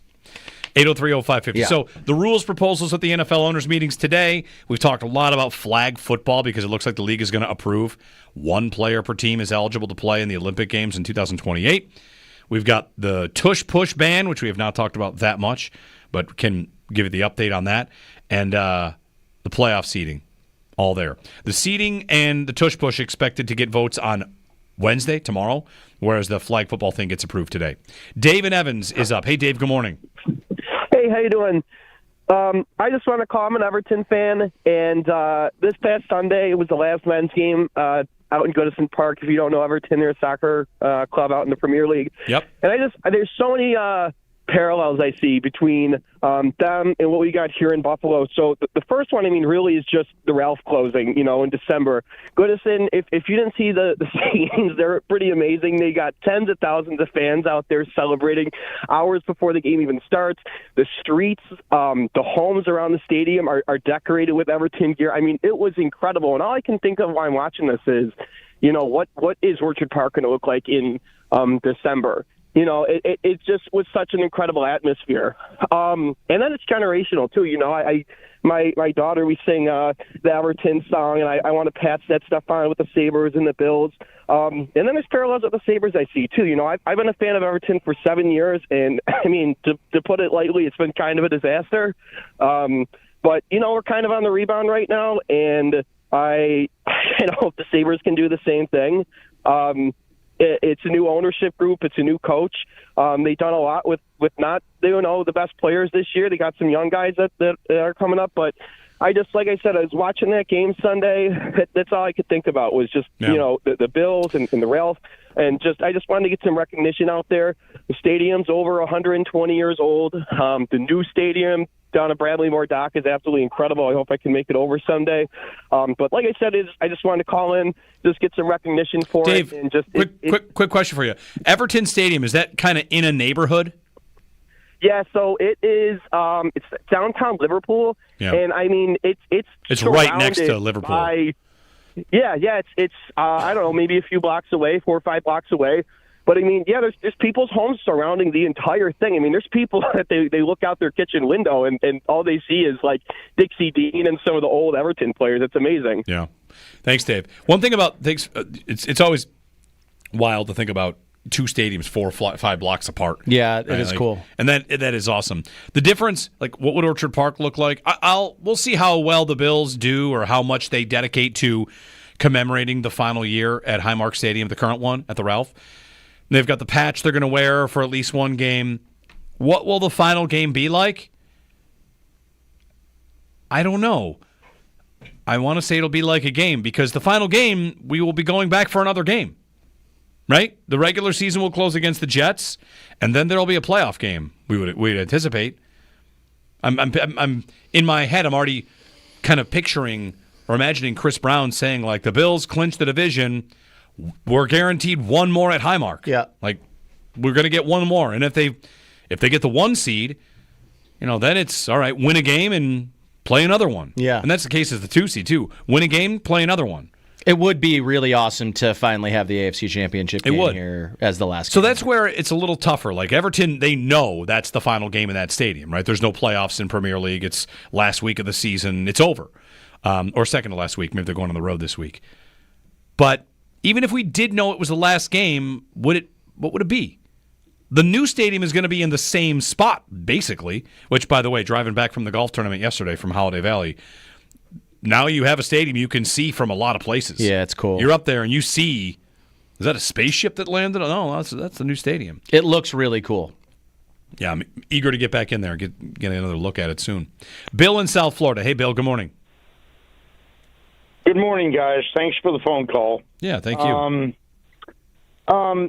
Jeremy, excuse me. I understand your points about the Olympics, but I have to pull for Nate. Nate is exactly on point as far as going back in the 92 Olympics. The dream team. I mean, once they put professionals into the sport, it's not the Olympics. It's an amateur sport. And I agree with Nate the whole time, all morning. He's right. It's an amateur sport. You don't let pros in. Let's go back to what you're talking about, flag football. Don't put pros in there. They could tear an ACL. They could do anything. It's an amateur sport, and you cannot let guys who train all year long for flag football to make the Olympics and then get bumped for pro football players. I know. Jeremy, I love your points. But I agree with Nate 100%. I guess thanks, Bill. Part of what I would say is I think there are a lot more professional athletes in the Olympics than people realize. It used to be just amateurs. Mm-hmm. I'm reading about Jim Thorpe in the 1912 games. Okay, that's a little too far back. But as the 20th century moved on, of course, the Dream Team in 92, that's a big one. But the full-time amateur athlete at the Olympics is kind of gone. Professional athletes are allowed to compete in the Olympics alongside amateur counterparts. Yeah. 2 sports continue to resist professionalism. That's wrestling and boxing. But that might be one of the reasons that boxing is out in 2028. I mean, I guess this could be a big, long conversation about what the Olympics were. The Olympics are older than most professional sports. Mm-hmm. So it had to be an amateur event. That's right. And then, let's be real about it. If you have the Olympics and had no one that does it professionally, what is that defined as? The NCAA's terms way back when? Like, if you get paid at all, then you're not an amateur. If you get an endorsement, then you're not an amateur. Now what you have is just games between people that aren't that good. You want the best, right? The idea is best on best. That's what the Olympics were initially supposed to be, is best on best. I'm not even making the case here about, flag football and pro football players there. But I do think most people want NHL players to be able to play in the Olympics. Why? It's better. Why? They're better. But they're pros. Yes. So the IOC has relaxed its idea of amateur status. Since the amateurism. Since the 70s. Letting professional players compete in games helps attract the world's biggest stars and improves the Olympics' commercial prospects. It is it's a commercial venture. So it's not even just 1992's basketball team. Like these, I mean, you get a deal from Nike as a track star. You can't compete in college because you lose your amateur status. So can you compete in the Olympics? I got a shoe deal. I'm Usain Bolt. They're paying me X amount of whatever. Like, should I look up Usain Bolt's career earnings? Where would I even look at that? Does Spot Track do track? I wonder. He's earned $100 million in his career. That's crazy. I would not have guessed that. He was the greatest athlete in the world for a pretty decent amount of time. Are there professional runners? I guess a little of it too is there are professional runners. Yeah. So I guess, I'm not telling you have to like the NFL going, but I do think, for instance, like you don't want these flag football people to be replaced. What if there's a professional flag football league? They now cannot go? No, sorry, you're pros. What do you want here? Do you want the best on best for country? Well, I guess I think what you brought up is an interesting question that I would ask. And this is why no NFL player would opt to play a professional flag football league over the NFL. Unless it paid them more. Right. In which case... They might. I mean, you might not. But it never will. You still might not. But. Right, you might not. You probably wouldn't. So, why in the Olympics then? Because the same... Again, I'll just keep making this one. I know. It's the same reason Herschel Walker was on the bobsled team. But to try to win. Listen, I'm not telling you. I don't even think that many NFL athletes will want to do it. You'll have you'll have dozens. You'll have maybe 20, 50, 100. But why? To try to win. Yeah. If the U.S. bobsled team, maybe bobsled's a weird one, but hey, that's what Herschel Walker was. He was actually on the bobsled team. If the Olympics called, golf is in. Nate, we're doing a scramble. We want you. You'd be like, I'll do it. You like golf? I'll do it. Yeah, I would do it. If they said, turns out your skill set, Nate, it's perfect for, I don't know, pick anything. Team sport. Volleyball. You do one thing perfect. You're on this team. Well, the guy that's been playing at that spot is deserved. He's more deserved. But you're better at it. I know you wouldn't. This isn't me saying like you could just walk onto the volleyball team. It's just if the concept is the best and the flag football organization wants to take Tyreek Hill and they say, sorry, buddy, this guy's better. We're trying to win gold. I don't know. I thanks, Bill. I get it. I don't need this to happen, but I can't really decide if I feel bad for the flag football players because the whole idea is if somebody's better than you, somebody gets that spot. That's what the Olympics are. Professional runners. You're a collegiate athlete. There's a pro runner who's not in college, who makes money. They're better than you. They go. They win. They beat you.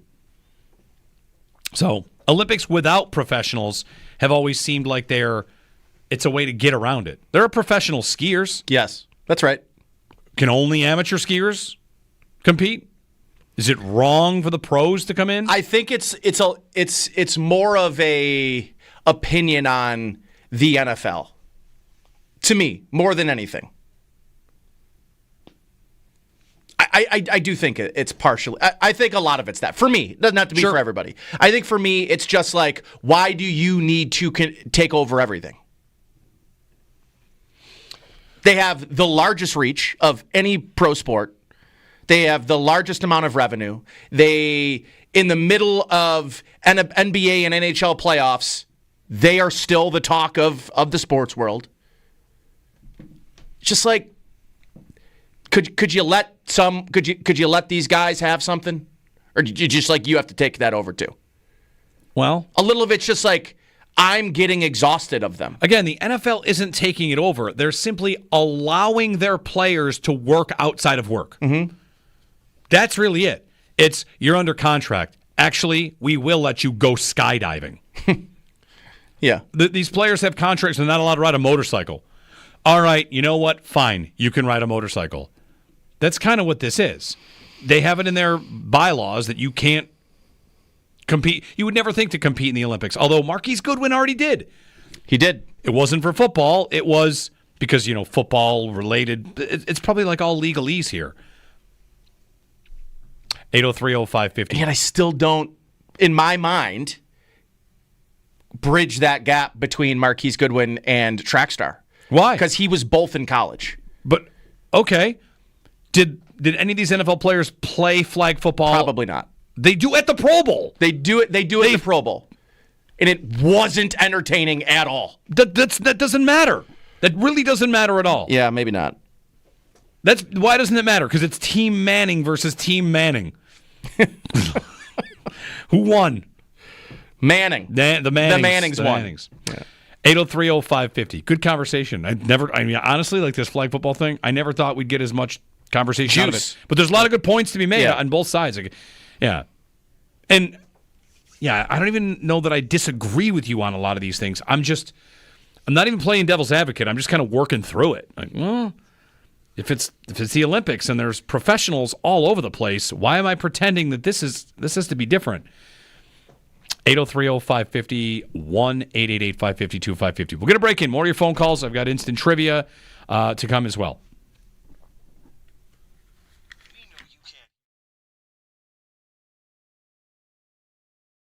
The playoff seeding conversation. It's the Lions' proposal.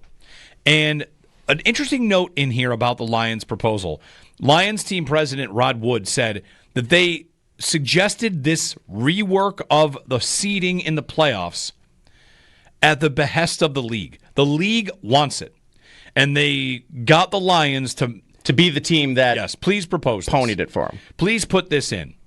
So at ProFootballTalk.com for Mike Florio says that they might not have the votes. The commissioner didn't take the L in March when they were going to vote on this because they pushed it. And he goes so far as to suggest, Florio does, he makes this very much like House of Cards political, that Goodell would be working deals, side deals. I don't know what he gives to these teams I don't know these deals. More primetime games. Who knows? But the proposal, revised to make it read more cleanly, would take the 7 playoff participants, division winners, and 3 wild cards, and seed them on record, period. That's it. Your record is your seed. He writes, by not putting the issue to a vote in March, the commissioner did not take the L. Since then, he's had time to twist arms and or do deals in an effort to get to 24 votes. Under the current system, division winners often lock into a specific seed with a week or two left in the year. With no fear of losing their spot on the playoff tree, they rest starters in week 17 or week 18. He writes, it's all about ensuring as many games as possible are interesting and compelling, so the various and ever-expanding standalone windows that include games worth watching. I guess I really wouldn't understand why divisions exist. Yes. So you'd still, by winning your division, clinch a playoff spot. Yep, I get it. But no longer would you clinch a top 4 spot, a playoff game, right? Yeah.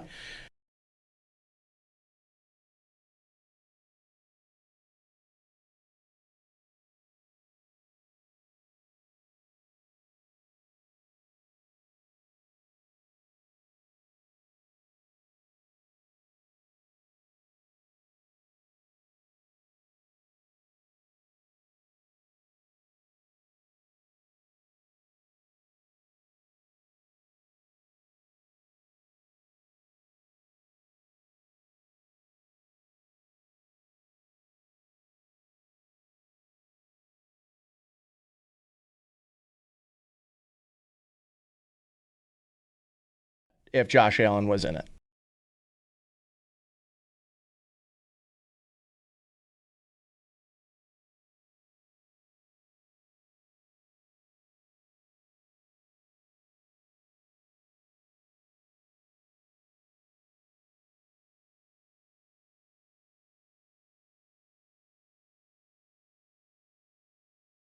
The Olympics and flag football. Here's the thing on the flag football news. So Adam Schefter is reporting that it's going to pass, that NFL players will be allowed to go to the Olympics in 2028 and play flag football. You said, Nate, dumb. You probably do understand, but also don't understand. Why are they doing this? Grow the game globally. I mean, they're going overseas all the time to play football. And now flag football would allow other countries to compete against the U.S. in football. Flag football's been, around the globe more globally than regular football probably is at this point. And the other part of it is television, right? Can you imagine? Here's a question I have about it, because we could just casually say Lamar, Josh, Tyreek Hill, who does Ashton Ginty want to play flag football? Does guys that make people miss? You don't really need contact balance. You just need to be able to make guys miss more than anything. So, would you watch a game? Because it's about the networks, right? It's about the NFL players going and trying to win gold medals in flag football and television ratings. You watching?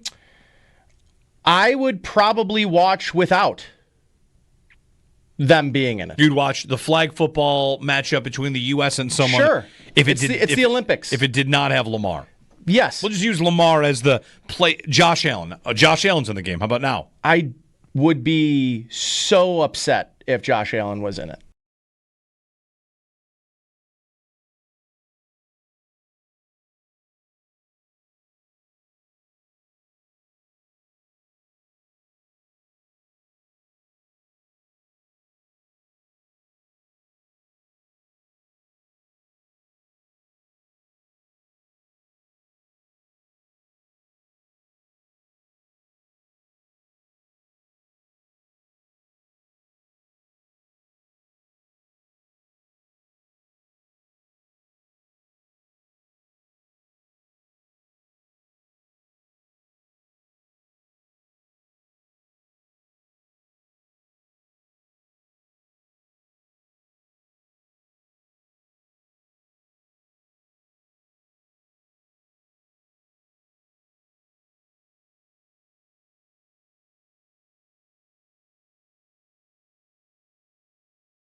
There's still time for you to get the WGR golf card, the VIP golf card from WGR, and getmyperks.com.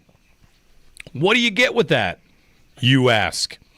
8 amazing golf experiences. One low price, $129. Unlock a season of golfing adventures, including Diamond Hawk, Shamrock Hills, Atticus 10th Hole, Golf, Bobolink, Golf Dojo, free box of premium Vero X1 golf balls from Encore Golf, and score deals at Rick Zarek Golf Warehouse on Transit Road in Bowmansville.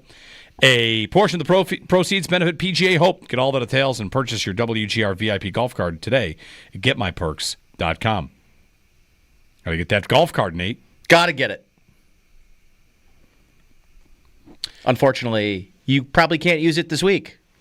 Because it's going to rain? Because it's going to friggin' rain the entire week. Yep. An inch of rain expected over today's kind of the last nice day. And then Wednesday, rain all day, up to a half inch. Thursday, quarter an inch. Friday, potentially another quarter inch. So, good. Are you someone that lives in the world of knowing how much a quarter inch of rain is? I feel like I know what it is. Yeah. It's a lot? It's a lot of rain, yeah. Yeah, it sounds like a lot. It's a lot of rain. Like, I know if, some place gets 4 inches of rain, that it's basically a flash flood. Oh. So then we're 1/16 of the way to a flash flood? Okay. Yeah, yeah. See how I did that math? That's quick maths. That's right. I Quick was good at math. Yeah. I Not was, me. So I'm I was good at sports math up until pre-calc or calculus. Oh, yeah. Right around when the alphabet started becoming part of the problem, Yeah. that's when I kind of checked out. And when they started using little numbers, I was done. I think it's calculus is when I was out. Really good, really good. Now, get to calculus, like, yep. See ya. Thanks. Started you as soon as they started putting the little numbers above the regular size numbers. I think that really lost it for me. Exponents, is that what they're called? Exponents. Yes, that is exponents. I got lost in Algebra 1, and then they got me all the way back in geometry, and then I was lost again as soon as geometry ended. Big shapes guy? Huge shapes guy. Love Angles, shapes. Shapes. goaltending. Goalie, yeah, angles. yeah. There's a lot of trapezoid. Yes. There's yes. a lot of connection points for me with geometry. Makes Did sense. well. Makes sense. Like, you know how long it took me to finally figure it out, please excuse my dear Aunt Sally, just for them to never need me to use it ever again? I know. Please excuse me. Oh, yeah, okay. Yeah, PEMDAS. There's that one. Then there's King Philip. What's that one? Kingdom, phylum, class, order, family, genus, species. Well, what's that one? That's the biological Earth science stuff, yeah, right? well, it's Not biology. Earth science, but Biology. Yeah. Biology. Well, it's not like. Well, it's not chemistry. Is it? What's the other one that's biochemistry? No, what's the one that uses a lot of math? Physics. Physics uses a lot of math. Sounds right. I had the option to not take physics, and I took that so fast. Smart. Just Nope. Oh, I forgot. I'm good. Domain. Kingdom, phylum, class, order, family, genus, species. Yeah, I got it right. That's right. That was good. But I don't remember the acronym. I remember the actual order. What about Roy G. Biv? Roy G. Biv. That, yeah. You know what? Don't you use Roy G. Biv like What's not Roy maybe G. not Biv? reg- Was I not paying attention? You don't know Roy G. Biv? No, was I not? The rainbow. Yeah, red, orange, yellow, green, blue, guys, indigo, violet. I mean, Guys. all right. You need a. Oh, like you knew indigo was in there? I didn't. Right. But Now I mean, you do. Now you do. What's the context for needing? Yeah. Roy G. Biv? When have you been like? Because it's Oh yeah. What's the fourth? You're like, color oh, of the this rainbow? one really applies. First We off, use this every that's day. 7, not. And what's the fourth? Yeah, it's about the wavelength of light. Oh, is that? Well, then in that case, I use that quite a bit. So, for instance, I would say like, what light has the longest wavelength? Do you know? That question comes up often with my You friends. know, it's either the R or the V, but you don't know which one it is. I mean, maybe I should know some of this for my video production over here, and I do not. Roy G. Biv. Sequence of colors in the visible light spectrum. One of the more common topics at a Buffalo Bills tailgate. Respect. How Roy often G. Biv. do you guys see one of those Twitter like algebra problems and sit there and solve it for like 5 minutes? 0 And then you times look in the in my comments. entire 0 times. life. Yep. Why would anyone don't need it anymore. recreationally solve an algebra problem? Right. No, because you got to look at the Hey, comments. Nate, here, and take a look at this. You got to look Bet in the you haven't comments seen and this see in a how while. wrong people are. Or figure out if you're wrong. I What? often do it to make sure I still have a functional You still have it? brain. You still have it. That's kind of that's where I go with it. I've got a little more. You guys are going to ruin taps, my but- algorithm. All of a sudden, I'm going to get algebra problems on my Twitter now. I don't want that. Listen, there's a reason, and as you guys, I shouldn't say this but I'm the second oldest here. Like eventually, you got to let stuff go to short-term memory, and then you just you Let it kick it drift free. away. Yeah, you just and like algebra. Yeah, like push stuff out. Like I Roy call- G. Biv. I call must have that- gotten pushed out a long time ago. I call that my 20s. Yeah, Just gone. I'm getting there. Don't even Trust know. me. Don't even remember it. Anyone remember the Pythagorean theorem? Of course. Oh, of course. Yeah, come on. That's an easy one. Right. Did you know Pythagoras actually stole that theorem from someone else? He just put his name on it. Wow. Now we're getting into history. I didn't know that. History of math. History of math? Yeah. Wow. That's like a double whammy. Yeah, I'm gonna jump. That's out my like if the window. Bruins merged with the Chiefs. Oh, Historical math. Historical. Who wants that? who's the guy majoring? The in history of Someone math. mock up math? Patrick. I didn't major Mock in it. up- I just got told that I'm as just. a fun I fact. want to meet that guy. That's all. Put up Patrick was a Mahomes he's a math photoshopped in a teacher, so- Bruins jersey. That sounds great. All right, we'll get some calls in. Happy Tuesday. Cleveland and Niagara Falls. Hey, Cleveland. Good morning. So about the flag football thing, right? I was thinking about that. You guys were talking about that. First and foremost, I feel like if the pros aren't in it, it feels like we're just saying to whoever we are putting into it, if it's at the pros, here you go, here's your chance. And it feels like we're not sending our best if we do that. And I think, a lot of us, when we think about the Olympic sports, we think about basketball. I don't think we sent our pros at first. But when we did, we started dominating, and then we ended up having to send the redeem team because the team before that kind of, pooped the bed. But if you think, in my opinion, out of the 4 American sports in the Olympics, hockey is probably the most elite Olympic sport. And I don't know, as, an Olympian in hockey, how do people feel about that? Does it have a ring to it? So, why would pros really want to go into the Olympics for flag football and risk injury? Does it have that ring to it to be an Olympian in football? I don't think it does like it does in track and field. But on the other end, what if pros were a couple of pros would just say to themselves, you know what? We're not going to let you play with the name of football, even if it does have flag attached to it. So we are going to go out there and prove that we are the best. I think it could go either way, but I don't think it's really worth it to send the pros out to flag football in the Olympics. It just doesn't. I don't think it's really that much of an accolade, unless you're telling me they're getting paid some money. Other than that, I wouldn't want to see even my second string quarterback out there risk an injury, to be honest. Sure. And that's a point that's brought up a lot about these Olympic events, but there's Ovechkin had to deal with this for a while, right? Because before the NHL fully agreed to send all the players to the Olympics, Ovechkin was talking about doing it anyway. Yeah. And I'll get suspended. I don't care. Don't care. I want to play for my country. Yep. And other guys have done that. Again, to me, one of the very important things to point out here in this is the roadblock for sending these players is just the CBA. It's contractual obligation. It's just you can't play. You can't do that. A football-related activity, you just can't play in that without permission. So the owners are meeting saying, should we let our players do this? And I fully understand. I mean, who was it? Who got hurt at the Four Nations? Somebody got hurt. Kachuk. Tavares got hurt in the Olympics a couple years ago. Mm-hmm. Somebody else got hurt. Defenseman. Oh, and who got hurt at the Four Nations? The defenseman. Not Chikrin. Was it Chikrin? No, who was it? A Four Nations defenseman got hurt. McAvoy. Oh, yeah, Charlie McAvoy. Yeah, right. They infected his shoulder when they gave him a Toradol shot or something. You might say, again, you're my employee. And the player would say, well, you don't actually own me. Yeah. You have rights contractually. And if the NFL agrees to give up this contractual right to say each employer may select one team or one player, that doesn't even necessarily mean that team will let that player go. Just that they'll let some player go. So we're talking about contractual stuff more than about being earned. What if a second-string quarterback, as you lay out, Cleveland, really wants to do it? The thing that's preventing him is his employer, not the actual opportunity. He could quit. I'll quit football and I'll go play flag. Who would do that? 803-0550. It's an interesting conversation. There's no doubt about it. There's a lot of elements to it. Thank you. All right. We'll get Extendo Sports in. I've got my instant trivia. You want to do instant trivia now? Let's do trivia now. I'll do trivia now. Josh, you ready for trivia now? We're going to do trivia now. Might as well. Instant trivia.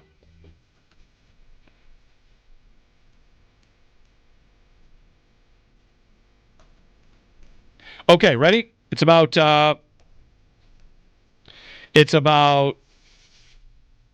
Mitch Marner to a point. And I mentioned that he's not quite a point-per-game player. Who are the active point-per-game players in the NHL in the postseason? Minimum 40 games played. Not going to give you Brady Tkachuk, who played 6. Point per game in the playoffs. Mikko Rantanen is no kidding. First thought there. Mikko Rantanen is correct. No kidding. Mikko Rantanen is 4th. Really? Yes. Yes, Mikko Rantanen has 120 points in 94 games. He is 4th in points per game in the playoffs, active. Yep. Marner's outside the top 25, but not a bad number. Like, he's at 0.9. Yeah. McDavid, Draisaitl. 1 and 2. Makes David sense. 1, Draisaitl 2, Rantanen 4.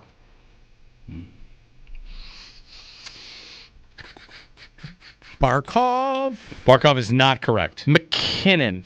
Number 3. Kucherov, number 6. Yep. Nope, sorry, number 5. Yes, because Kachuk doesn't count here. You have the top 5. Is Stamkos in there? He is not in the top 10. Crosby? 6th. Yeah, okay. That was so then Malkin. Embarrassing we didn't get there. Malkin, 10th. Ooh. By the way, 11th all-time, and this is why we have the minimum 40 games played, because 11th all-time in points per game in playoff history is Jeff Skinner. Wow. Sorry, not playoffs history, but active players, because he had 1.1 game. But one game doesn't count.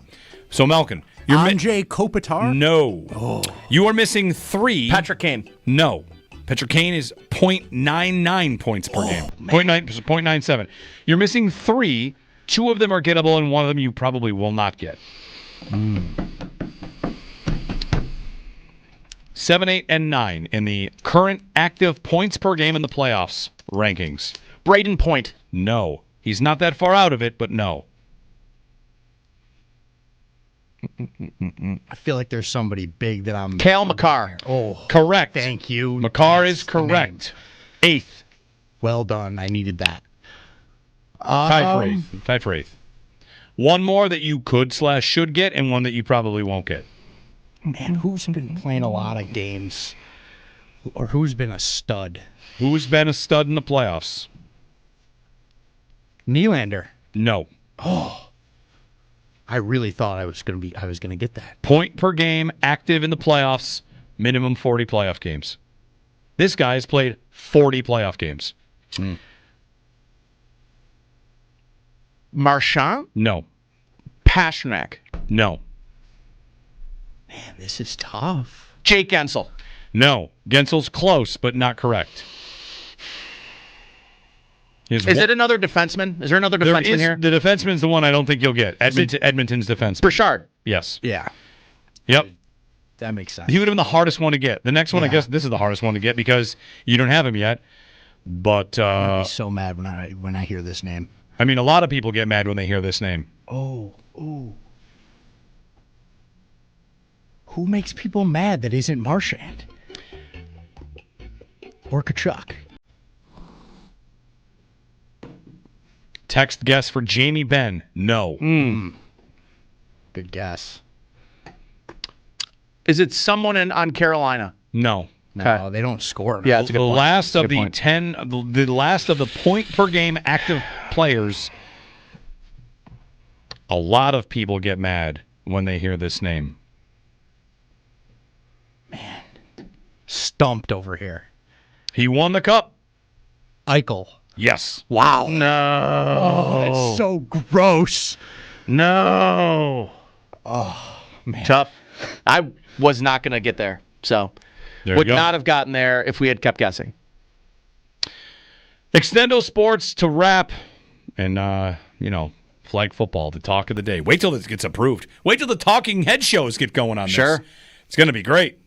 The takes. What are the take shows going to have to say about this? Would LaShawn McCoy start for them? That's a conversation they're going to have on the facility today. Shady, could you play? He might be able to. No? You don't think he could? What? He can't play? You think the flag football team's too good? All right, we got a break. Sorry, Extendo Sports coming up.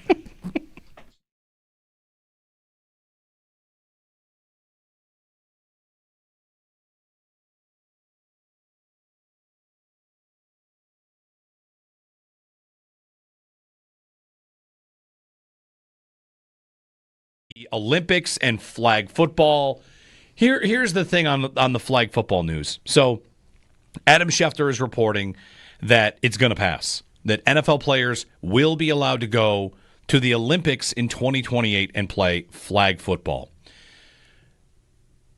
You said, Nate, dumb, you probably do understand, but also like don't understand. Why are they doing this? Grow the game globally. I mean, they're going overseas all the time to play football. And now flag football would allow other countries to compete against the U.S. in football. Flag football's been, around the globe more globally than regular football probably is at this point. And the other part of it is television, right? Can you imagine? Here's a question I have about it, because we could just casually say Lamar, Josh, Tyreek Hill, who? Does Ashton Ginty want to play flag football? Does guys that make people miss? You don't really need contact balance. You just need to be able to make guys miss more than anything. So, would you watch a game? Because it's about the networks, right? It's about the NFL players going and trying to win gold medals in flag football and television ratings. You watching?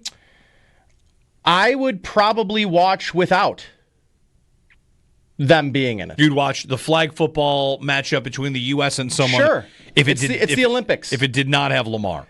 Yes. We'll just use Lamar as the play. Josh Allen. Josh Allen's in the game. How about now? I would be so upset if Josh Allen was in it. The playoff seeding conversation. It's the Lions' proposal. And an interesting note in here about the Lions' proposal. Lions team president Rod Wood said that they suggested this rework of the seeding in the playoffs at the behest of the league. The league wants it. And they got the Lions to be the team that yes, please propose this. Ponied it for them. Please put this in.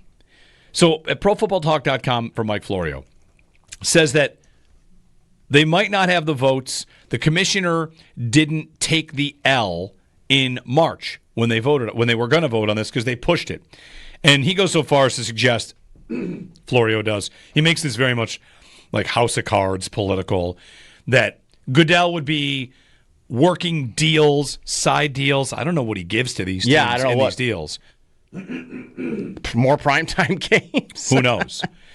But the proposal, revised to make it read more cleanly, would take the 7 playoff participants, division winners, and 3 wild cards, and seed them on record, period. That's it.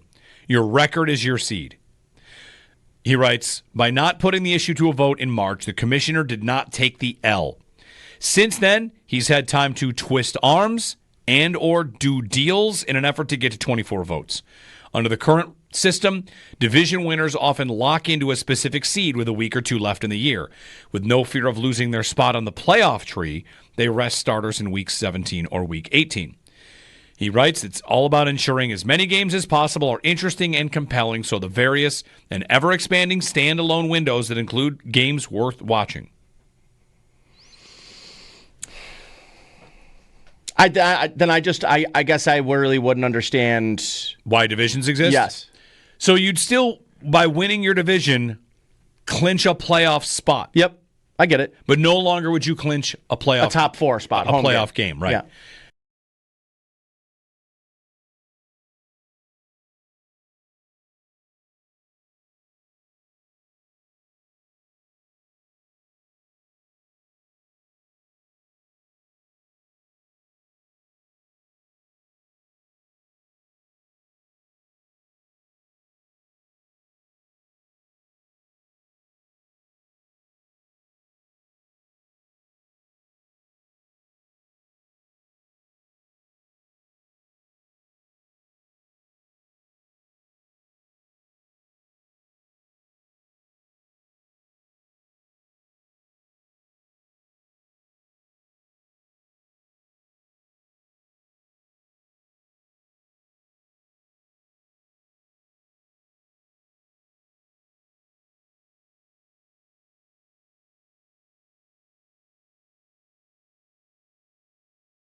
So just saw that came across my email inbox, sportsbetting.ag, the next team for Mitch Marner odds. Favorite is Toronto? Chicago. No, next team. Oh, next team. Chicago. Then comes the Buffalo Sabres? Philly. Then, though, the Buffalo Sabres? Pittsburgh. But then the Buffalo Sabres? Utah. How about next? Not the Buffalo Sabres. Carolina, Detroit, the Rangers, Ducks, Wild, Canadians, Predators, Avalanche, Stars. But then the Sabres. Kings, Devils, Islanders, Kraken, Blues. But then the Buffalo Sabres. Golden Knights, Flames, Lightning, Capitals. But then are we at 32 yet? The Buffalo Sabres. Yes. Wow. That's why. What are the odds on that? 33-1. Oof. Oh yeah, I guess that makes sense. Yeah, the only teams with a lower chance to get the Sabres, according to this, and the odds are Edmonton, Florida, Winnipeg, Boston, and Ottawa. And they're the only teams lower than that. So you're telling me there's a chance? Hey, I saw an interesting thing in baseball yesterday. And? Charlie Goldsmith, a reporter for the Cincinnati Reds, tweeted out in batting practice today, a Reds player hit a pigeon with a line drive. Unfortunately, the pigeon passed away immediately, and then tweeted a minute later, update, the pigeon is alive, but he's essentially on life support. And then I don't know what happened after that. That's where the reporting stops. Wow. And then the Reds tweeted out, #win for the pigeon at the end of the game, and they won with a picture of a pigeon. Are they going to tell us what happened to the pigeon? I mean, this life support. I mean, I know. Does the pigeon have insurance? Is he still there? What's going on with this pigeon? Life support? I don't know. But we have questions on the pigeon. Interesting stuff yesterday in baseball. Yeah. All right. Sal's coming up with the Northtown Automotive Extra Point Show, and we're back tomorrow. Talk a little NBA tomorrow. Nice. Just Steve Ashburner. Perfect. Tomorrow morning, 9 a.m., a little Knicks and Pacers preview, an all-time great series.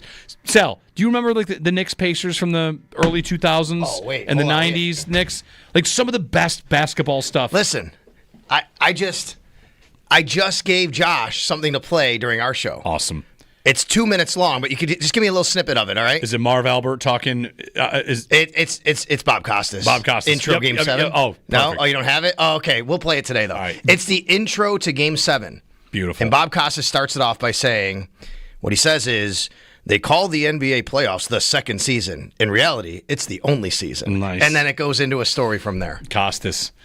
NBA playoffs. I did not know you were on the air. Sorry. That's Hey, what's okay. up, That's everybody? okay. Knicks and Pacers. We're going to get Steve Ashburn, NBA.com tomorrow to talk about the series and preview it. Nate's going to be dialed in. He's a big Knicks fan. All right. Northtown Automotive Extra Point Show coming up.